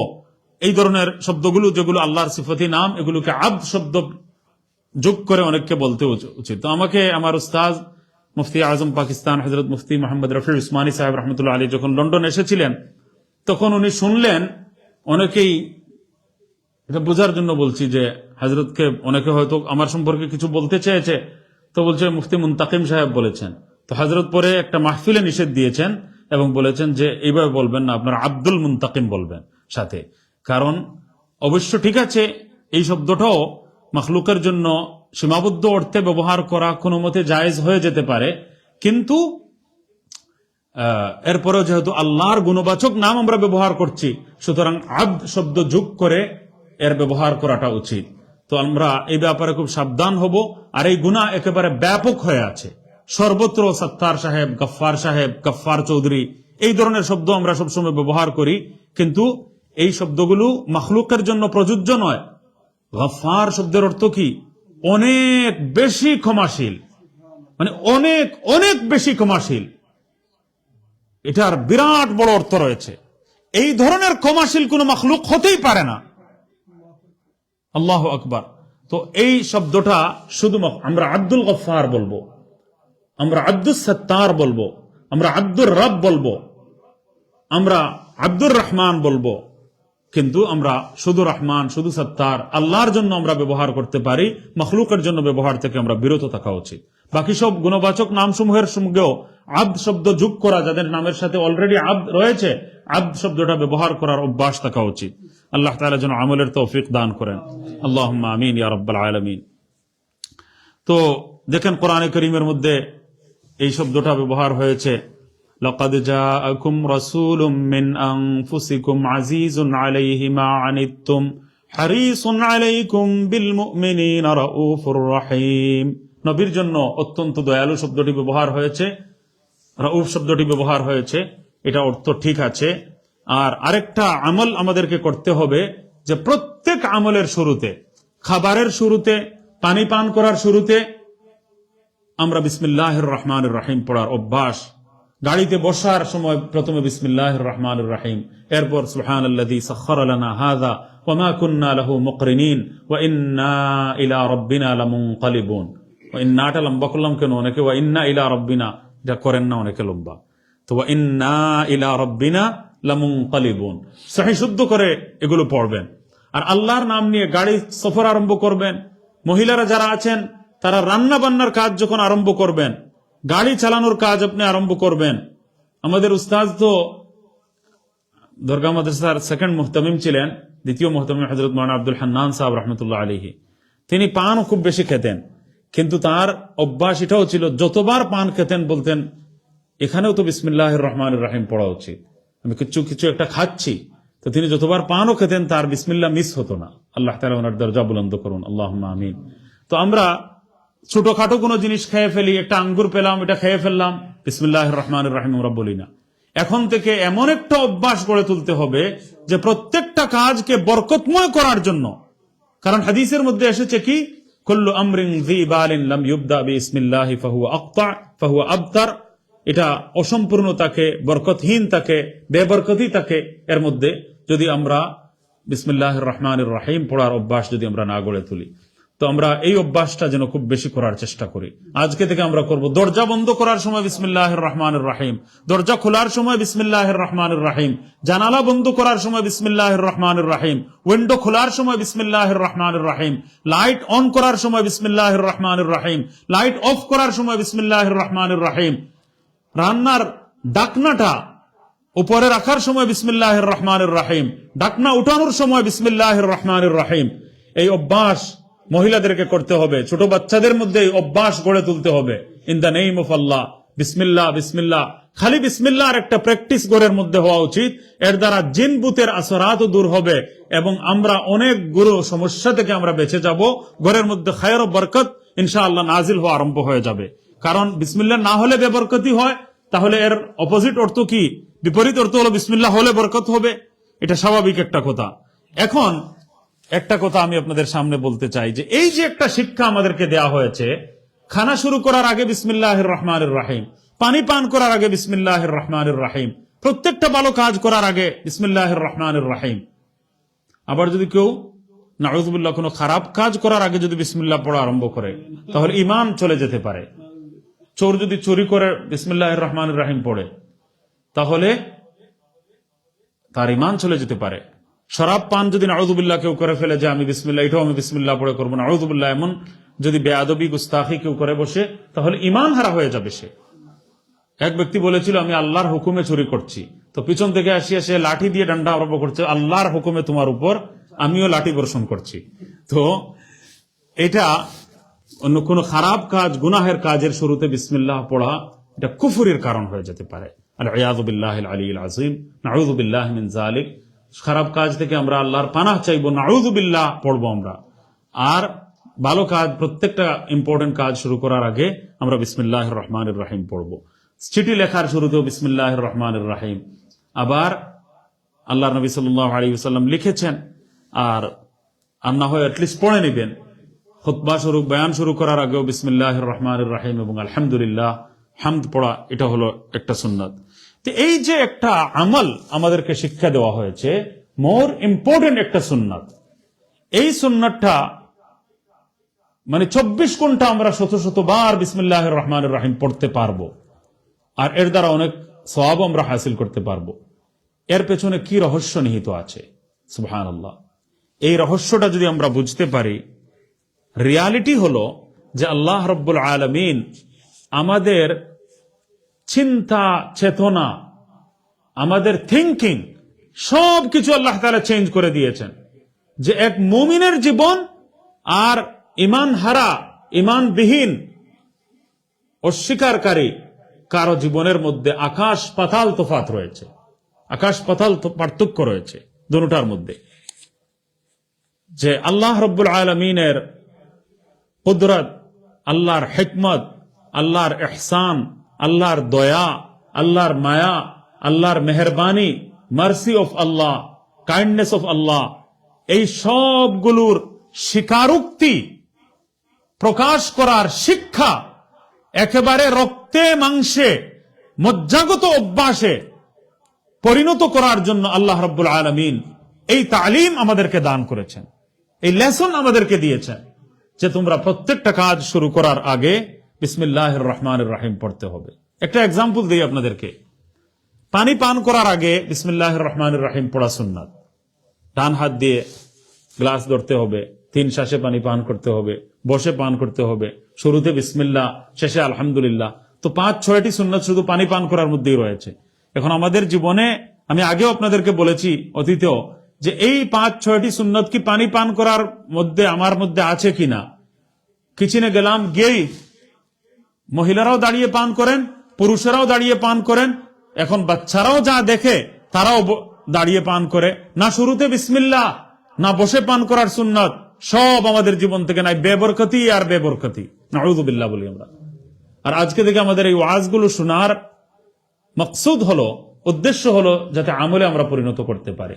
এখান থেকে যাওয়ার পর আজকে থেকে যদি লাইফের মধ্যে কিছু চেঞ্জিং আসে, আর বিসমিল্লাহ অন্তত যদি কোথায় কোথায় পড়তে পারেন, তাহলে আরেকবার আলহামদুলিল্লাহ পড়বেন। আলহামদুলিল্লাহ পড়বেন এই শুকরিয়া স্বরূপ যে এই আলোচনা শোনার পর অন্তত বিসমিল্লাহ আর একটা অভ্যাস হয়েছে, আর আমার জীবনের মধ্যে একটা বরকত চলে এসেছে। সুবহানাল্লাহ। তো বিসমিল্লাহির রহমানির রহিম আপনারা পড়বেন। তো কি স্বীকারোক্তি আল্লাহ তাআলা শেখাচ্ছেন যে আল্লাহর বান্দা হয়ে আমরা দুনিয়াতে চলবো। আমি বলি এই তো কার্পেট গুলো আমি লাগাইছি মসজিদের, আর এই কার্পেট গুলো তো আমি দিয়েছি, আমি তাদেরকে তো অফিস করে দিলাম, এরা তো মানুষই ছিল না, এরাদেরকে মানুষ বানাইছি তো আমি, তো এরা তো সমাজে কোনো উল্লেখযোগ্য মানুষই ছিল না। এই যে আমি আমি আমি আমি প্রত্যেকটা কাজের মধ্যে আনা আনা, আনা খায়রুম মিনহু খালাকতানি মিন নার ওয়া খালাকতাহু মিন তিন, শয়তানের মধ্যে এই আনাটা চলে এসেছিল, আমিত্ব। আমি করেছি, আমি টাকা দিয়েছি, আমি এটা করেছি, আমি এটা করেছি, আমার ক্রেডিট। নাউযু বিল্লাহি মিন যালিক। আল্লাহ রাব্বুল আলামিন মানুষের মধ্যে এই যে অহমিকা, এই যে বড়ত্ব, এই যে অহংকার, এই যে ইগো, এই যে প্রাউড, এটা আল্লাহ তাআলা দূর করতে চান। আল্লাহ তাআলা রিয়ালিটির দিকে মানুষকে নিয়ে যেতে চান এবং বুঝাতে চান যে তোমার ক্ষমতা কিছুই নেই। তুমি যে আমি আমি বলছো, আমি এটা করেছি, আমি তো হাতটাও নাড়তে পারবো না, আমি তো অঙ্গুলিটাও বাঁকা করতে পারবো না, আমি তো বাতের লোকমা যেটা আছে এটা আমি ধরতেই পারবো না। যদি এই মুহূর্তে আমার অঙ্গুলির জোড়ার মধ্যে আল্লাহর অসংখ্য নিয়ামত যদি এই মুহূর্তে নাজিল না হতো, তাহলে আমি অঙ্গুলিটা বাঁকা করে রুটির নওয়ালা এবং লোকমাটাও তো আমি আমার মুখে আমি দিতে পারবো না। আমি এই মুহূর্তে আর উঠতে পারবো না, এই যে বসেছি, কত মানুষ আর উঠতে পারে না, কত মানুষ দাঁড়ানো থেকে আবার পড়ে যায়। এই মুহূর্তে বৃষ্টির ন্যায় আমার উপর আল্লাহ রাব্বুল আলামিনের অসংখ্য অগণিত নিয়ামত রাজি নাজিল হচ্ছে, বৃষ্টির ন্যায় কোটি কোটি নিয়ামত আমার দিকে, রহমত আল্লাহর আমার দিকে মনোযোগী আছে বলেই আমি এখানে বসে আছি। আমার ব্রেন কাজ করছে, আমার চক্ষু কাজ করছে, আমার 360 জোড়া আমার কাজ করছে, পুরো বডির সিস্টেম আমার কাজ করছে, আমার বুঝবার শক্তি, স্মরণ শক্তি কাজ করছে। এই জন্য আমি এখানে বসতে পারছি, কথা শুনতে পারছি। আমার এই অঙ্গুলিতে যদি একটু ব্যথা আরম্ভ হয়ে যায়, বাকি সব নিয়ামত আছে, আমি এখান থেকে উঠে হসপিটাল ডাইরেক্ট। মাথায় যদি একটু ব্যথা আরম্ভ হয়ে যায়, আমি বলবো কি একটা যেন হয়ে গেছে, মাথায় একটু ঘোরা আরম্ভ করেছে, এখনই বাইরে গিয়ে বলবেন অ্যাম্বুলেন্স কল করো, আমাকে হসপিটাল পাঠাও। তো সবগুলা নিয়ামত থাকা সত্ত্বেও একটি নিয়ামতের কমতি চলে আসলে আমি আর টিকতে পারবো না। সুতরাং আল্লাহ রাব্বুল আলামিনের নিয়ামত দেখেন। শুধু এই পানির গ্লাসটা আসলো সামনে, বিসমিল্লাহ কেন পড়বেন শুরুতে? বিসমিল্লাহির রহমানির রহিম কেন পড়বেন শুরুতে? এই একটা বাস্তবতাটা আমরা বুঝবার চেষ্টা করি। এই পানিটা পান করার যোগ্য পানিটা পান করার আগে কি কি চিন্তা করা আমাদের উচিত, কি কি চিন্তা করা অন্তত মুমিন বান্দার শান এবং মুমিন বান্দার জন্য উচিত। এই পানিকে আল্লাহ রাব্বুল আলামিন আমাদের জন্য পানির বিশাল বড় ভান্ডার সংরক্ষিত করে রেখেছেন, সুরক্ষিত করে রেখেছেন সমুদ্রের মধ্যে। সবাই বলি সুবহানাল্লাহ। কোথায় রেখেছেন? সমুদ্রের মধ্যে। একটু চিন্তা করবেন, এক গ্লাস পানি আমার সামনে যে এসেছে, এটা আমি এই একটা নিয়ামতের কথা বলবো। দুনিয়ার মধ্যে নিয়ামত এত বেশি যে আল্লাহ বলছেন ওয়া ইন তাউদ্দু নি'মাতাল্লাহি লা তুহসুহা, ওয়া ইন তাউদ্দু নি'মাতাল্লাহি লা তুহসুহা। আল্লাহ তাআলা আল্লাহর নবী দুআ শিক্ষা দিয়েছেন, আল্লাহুম্মা লা নুহসি সানাআন আলাইকা আনতা কামা আসনাইতা আলা নাফসিক। আমরা হে আল্লাহ আপনার নিয়ামতগুলো গণনা করে শেষ করতে পারবো না। আপনার প্রশংসাগুলো গণনা করে আমরা শেষ করতে পারবো না। স্বীকারোক্তি পেশ করছি, ইকরার করছি, স্বীকার করে নিচ্ছি, অকপটে মাথা নত করে মেনে নিচ্ছি, হে আল্লাহ আপনার নিয়ামতের কোনো শেষ নেই। আমি কথা বলতে পারতাম না যদি আল্লাহ তৌফিক না দিতেন, আল্লাহ ভাষা শক্তি যদি না দিতেন তাহলে আমি বুঝাতে পারতাম না। সুবহানাল্লাহিল আযীম। তো এইভাবে আল্লাহ তাআলার কাছে একটা স্বীকারোক্তি আমরা পেশ করছি যে হ্যাঁ আল্লাহ, আমি কিছুই না, এই পানিটা আমার কাছে যে এসেছে আপনি সমুদ্রের মধ্যে সংরক্ষণ করে রেখেছেন, আবার নষ্ট হয়ে যেতে পারবে, গলে পচে এটা আমাদের জন্য স্বাস্থ্যকর নাও থাকতে পারে। তো আপনারা দেখেন আচার ভালো রাখার জন্য কি দেওয়া হয়? লবণ। তো আল্লাহ তাআলা ওই পুরো পানির বিশাল বড় ভান্ডার, দুনিয়ার 4/3 হলো সমুদ্র আর পানি, তো পানির বিশাল বড় ভান্ডার আল্লাহ সংরক্ষণ করেছেন। ওই পানিটা তো খারাপ হয়ে যাবে, নষ্ট হয়ে যাবে, এর মধ্যে জার্মস চলে আসবে, জারাসিম চলে আসবে, জীবাণু চলে আসবে। আল্লাহ রাব্বুল আলামিন ওই পানিকে জার্মস থেকে বাঁচানোর জন্য, নষ্ট হওয়া থেকে বাঁচানোর জন্য আল্লাহ তাআলা কি ব্যবস্থা করেছেন? পুরো পানির ভান্ডারকে, বিশাল বড় ভান্ডারকে আল্লাহ তাআলা লবণাক্ত করে দিয়েছেন। সুবহানাল্লাহ। পুরো পানি লবণাক্ত, এখন পানি আর নষ্ট হয় না। আবার সমুদ্রের মধ্যে কুদরতি মৌজ তৈরি করে দিয়েছেন, জোয়ার বাটা তৈরি করে দিয়েছেন, উত্তাল তরঙ্গের অবস্থা তৈরি করে দিয়েছেন। কোন মৃত কোন জিনিস ফালান, ওই সমুদ্র এটাকে গ্রহণ করে না, এক না এক জায়গায় এটা উপরে ফেলে দেয়। দেখেছেন আপনারা অনেক জায়গায় সমুদ্রেই আসে, নদী থেকে কোটি কোটি আবর্জনা, কত বিলিয়ন টন আবর্জনা যে সারা দুনিয়া থেকে আসে, সমুদ্র ওইগুলোকে তার থেকে বের করে দেয়। আর পানিকে নির্ভেজাল রাখার জন্য এটাকে আল্লাহ তাআলা কুদরতিভাবে লবণাক্ত করেছেন। এখন যদি আমাদেরকে বলা হতো পানি তো আমি দিয়ে দিয়েছি, নিয়ে আসো আর ব্যবহার করো, তো আমরা প্রত্যেকের যে দিনরাত যতগুলো পানির দরকার, গোসল করার জন্য, কাপড় ধোয়ার জন্য, রান্না বান্না করার জন্য, পান করার জন্য, পরিষ্কার পরিচ্ছন্নতার জন্য যত ধরনের পানির প্রয়োজন, সবগুলো প্রয়োজনীয় পানি সবাইকে যদি বলা হতো সবাই যার যার পানি সমুদ্র থেকে নিয়ে আসো, আর এগুলো এখন রিফাইন্ড করব কিভাবে? আমি এক কলসি আনে এটা রিফাইন্ড করতে করতেই তো আমার জীবন শেষ, বাকি আমার জব কই যাবে, ইনকাম কই যাবে, কোনো কাজই তো আমি আর করতে পারবো না। তো আল্লাহ কি করলেন দেখেন, আশ্চর্যের বিষয়। সুবহানাল্লাহ। আল্লাহ তাআলা সূর্যের বিশাল বড় সিস্টেম আমাদের জন্য তৈরি করে দিলেন। এই সূর্যের সিস্টেম, পুরো সূর্য যখন আলোকিত হয়, প্রখর রোদ হয়, তখন এই রোদের তাপের কারণে সমুদ্রের পানিগুলো বাষ্প হয়ে উপরে উঠে যায়। সুবহানাল্লাহ বলি একটু জোরে। এই দেখেন লবণ নিচে থেকে যায় আর ওই পানি উপরে বাষ্পের রূপে উপরে চলে যায়। আল্লাহ তাআলা আমাদের জন্য এই ব্যবস্থা করেছেন। আর উপরে গিয়ে ওই পানিটা এত উপরে চলে যায় যেখানে জার্মস কোনো ওয়ার্ক করতে পারে না, জার্মসের কোনো প্রভাব পড়ে না। জীবাণুর মুক্ত করার জন্য আল্লাহ তাআলা অনেক উঁচুতে নিয়ে যান, আর সেখানে আল্লাহ তাআলা মেঘখণ্ড রূপে, ক্লাউড বানিয়ে, মেঘখণ্ড বানিয়ে আল্লাহ তাআলা ওই পানিকে দ্বিতীয় পর্যায়ে লবণ মুক্ত করে মিষ্ট বানিয়ে, আবার মিষ্ট বানিয়ে যদি যেখানে সেখানে রেখে দেন, তাহলে ওইখানে তো স্টোর রুমের কিছু ভাড়া তো মনে হয় দিতে হয় উপরে, কি বলেন? স্টোর রুমের ভাড়া দিতে হয়। এই তো কিছু স্টোর রুমে নিয়ে যদি মানুষ জিনিস রাখে তাহলে এটার তো পয়সা দিতে হয়। এখন আল্লাহ যদি বলেন উপরের পুরো খালি জায়গাটা আমি রাখছি, আর তোমাদের পানি সংরক্ষণের জন্য আমার তো মাসিক ভাড়া বিশাল বড় আসা উচিত প্রত্যেক মাস, এটাকে বলা হয় ফ্রি এয়ার কার্গো সার্ভিস। সুবহানাল্লাহ। তো ফ্রি এয়ার কার্গো সার্ভিসের ব্যবস্থা আল্লাহ তাআলা করেছেন। আর ওই মেঘখণ্ড রূপে আল্লাহ তাআলা সমুদ্রের মধ্যে প্রথমে পানি সংরক্ষণ করেছেন, সমুদ্র থেকে ওই পানি উপরে আল্লাহ তাআলা নিয়ে যান আর লবণ মুক্ত করে দেন, ওইটাও ফ্রি অফ চার্জ করেন। আর উপরে ফ্রি এয়ার কার্গো সার্ভিসের ব্যবস্থা করেছেন। এটা এখন বাংলাদেশে বৃষ্টির দরকার, মিকাইল আলাইহিস সালামকে বলেন ওই যাও বাংলাদেশে গিয়ে তুমি বৃষ্টির ব্যবস্থা করো, আর লন্ডনে বৃষ্টির ব্যবস্থা করো। যে দেশে আল্লাহকে হুকুম দেওয়া হয় সেই দেশে বৃষ্টির ব্যবস্থা হয়ে যায়। আর বৃষ্টি হয়ে যাওয়ার পর পুরো পিপাসার্ত জমিন তৃষ্ণা মুক্ত হয়ে যায়, তাদের পিপাসা নিবারণ হয়ে যায়, মরে যাওয়া গাছগুলো আবার জিন্দা হয়ে যায়, তরুলতা আবার সুজলা শ্যামল একটা পরিবেশ। সুবহানাল্লাহ। রং বেরঙ্গের ফুল ফল সবকিছু আমাদের জন্য কাজে আসে, এবং পুরো মৃত জমিন, যেটা ডেড ল্যান্ড, যেটা মৃত জমিন সম্পূর্ণরূপে জীবিত হয়ে যায়, গাছপালা, তরুলতা, জামাদাত, নবাতাত সবকিছু আমাদের জন্য আবার তৈরি হয়ে যায়, আর পুরো পিপাসার্ত জমিন পিপাসা তার মিটে যায়। আর এইভাবে আল্লাহ রাব্বুল আলামিন পুকুরগুলো ভরে যায়। আর এরপরে দেখা যায়, যদি বলেন আমাদেরকে যে যান বৃষ্টি যখন হয় সবাই যার যার প্রয়োজনীয় পানিটা বৃষ্টি থেকে নিয়ে আনেন, এটাও আমাদের জন্য অ্যাপ্লিকেবল নয়, প্র্যাকটিক্যাল নয়। আমরা কি ডেইলি এই কাজটা করতে পারবো?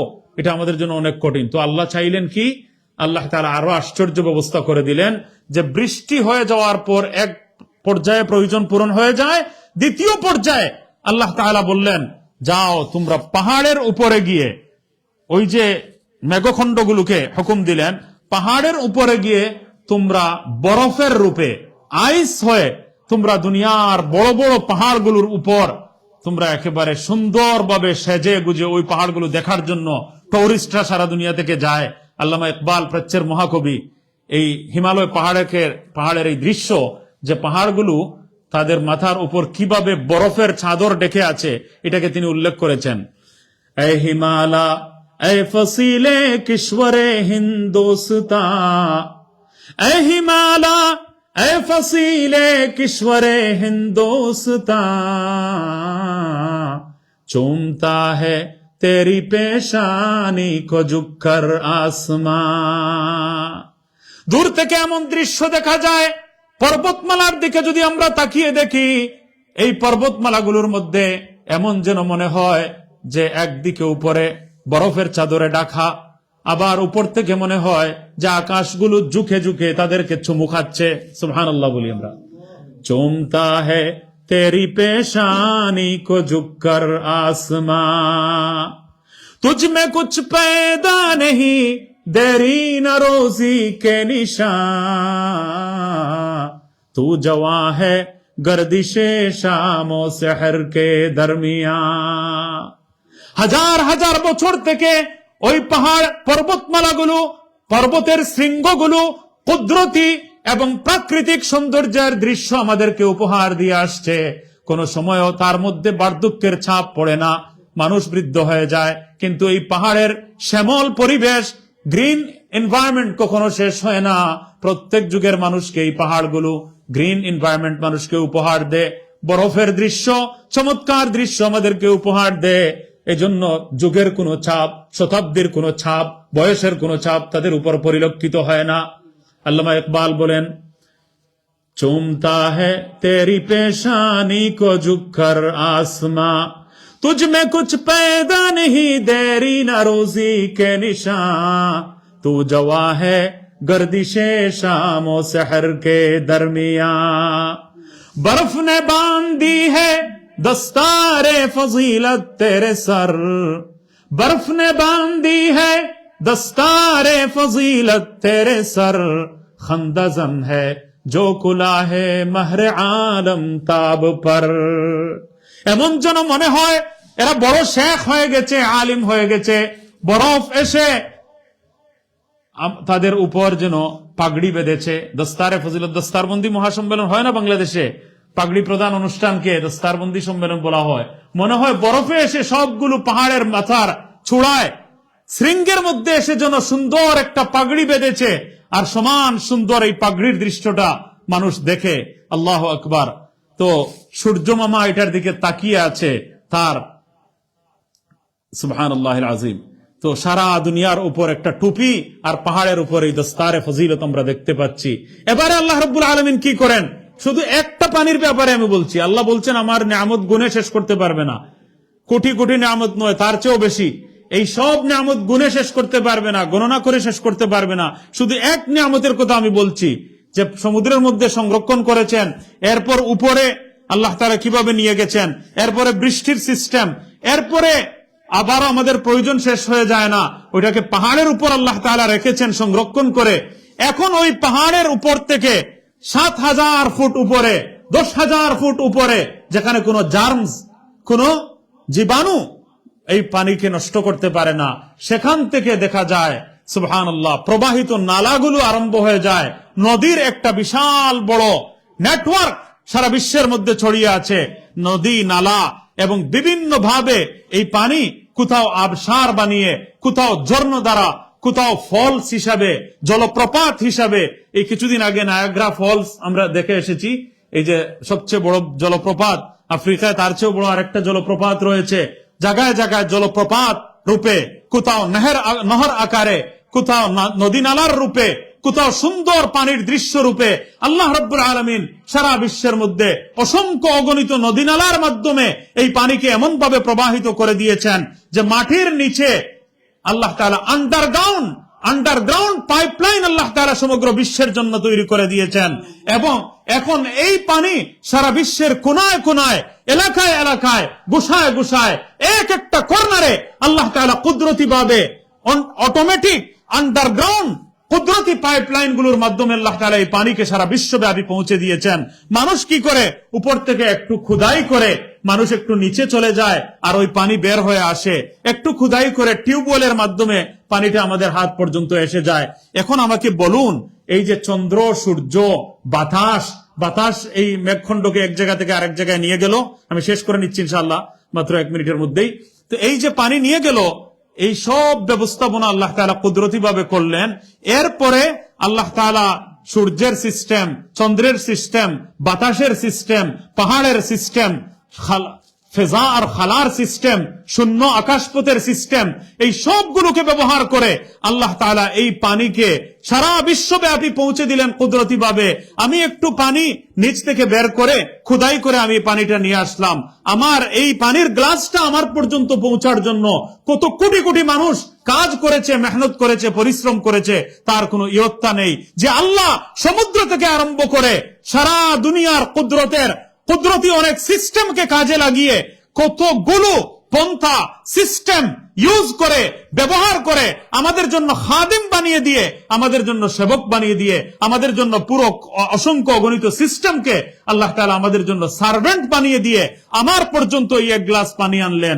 আমি এই পানিটা পান করার আগে ওই আল্লাহর নাম যদি আমি একবার উচ্চারণ না করি, ওই আল্লাহর নামে যদি আমি পানিটা পান না করি, আমার চেয়ে বড় নিমক হারাম আর কেউ নেই, আমার চেয়ে বড় অকৃতজ্ঞ আর কেউ নেই, আমার চেয়ে বড় বাস্তবতার অপলাপকারী আর কেউ নেই, আমার চেয়ে বড় গুনাহগার আর কেউ নেই। যে আল্লাহ এতগুলো সিস্টেম ব্যবহার করে এই পানি আমাদের পর্যন্ত পৌঁছে দিলেন, ওই আল্লাহর নাম নিয়ে আমি যদি পানিটা পান না করি, এই সুন্নতের উপর যদি আমি অন্তত আমল না করি, তাহলে আমার চেয়ে বড় অকৃতজ্ঞ এবং রিয়ালিটি না বুঝনেওয়ালা আর কেউ নেই। রিয়ালিটিকে আমি বুঝি নাই।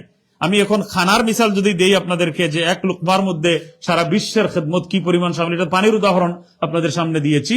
আসলে চিন্তার জগতের মধ্যে বিপ্লব সাধনের জন্য, চিন্তা চেতনাকে পরিবর্তন করে দেওয়ার জন্য, আল্লাহর বান্দাদেরকে নিজেদের আমিত্বের গণ্ডি থেকে বের হয়ে আল্লাহর দাসত্বের মধ্যে আল্লাহর বড়ত্বের সামনে বিলীন করে দেওয়ার শিক্ষা দেওয়ার জন্য প্রত্যেকটা কাজের শুরুতে বিসমিল্লাহির রহমানির রহিম পড়ার শিক্ষা আমাদেরকে দেওয়া হয়েছে।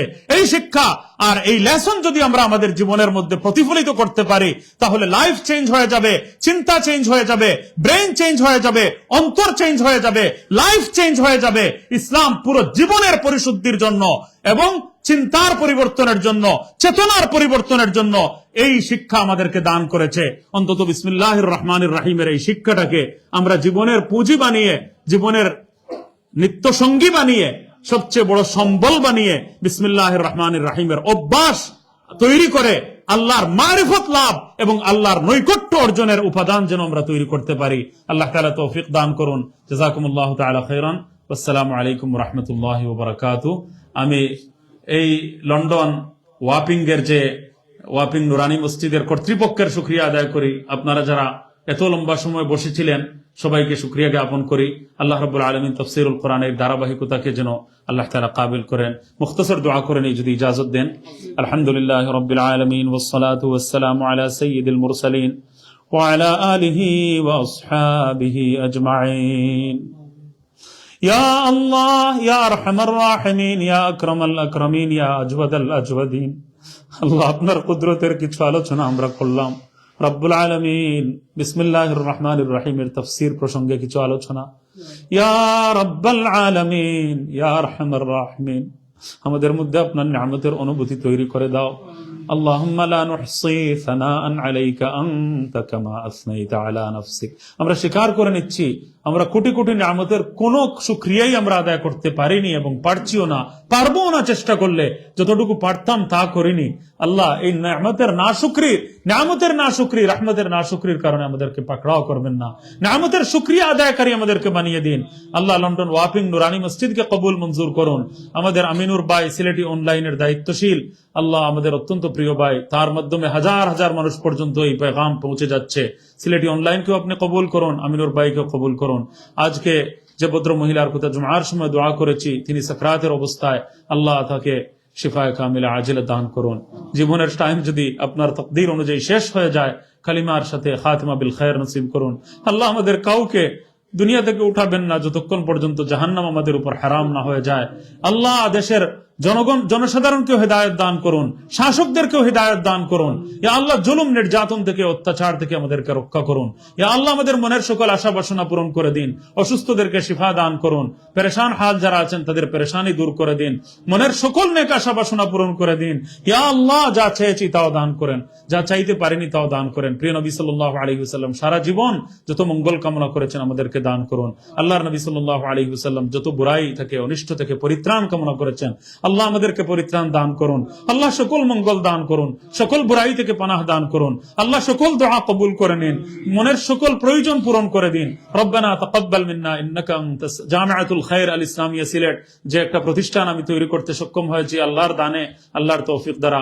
এই পুণ্যভূমি সিলেটে প্রথম স্বতন্ত্র উচ্চতর আন্তর্জাতিক মানসম্পন্ন উচ্চতর গবেষণামূলক দিনী শিক্ষা প্রতিষ্ঠান এই জামিআতুল খায়র আল ইসলামিয়াকে আল্লাহ আপনি কবুল মঞ্জুর করুন। সকল মসজিদ মাদ্রাসার নেটওয়ার্ককে কবুল করুন। গাজার মজলুম মুসলমানদেরকে সাহায্য করুন। দেশের অভাবী অনটনগ্রস্ত মানুষদেরকে আল্লাহ আপনি खुशहाल बनिए दिन। रब्बना तक़ब्बल मिन्ना इन्नका अंतस समीउल अलीम व तुब अलैना या मौलाना इन्नका अंतत तव्वाबुर रहीम व सल्लल्लाहु तआला अला खैरि खल्क़िही मुहम्मद व अला आलिहि व अस्हाबिहि अजमाइन आमीन बिरहमतिका या अरहमर राहिमीन।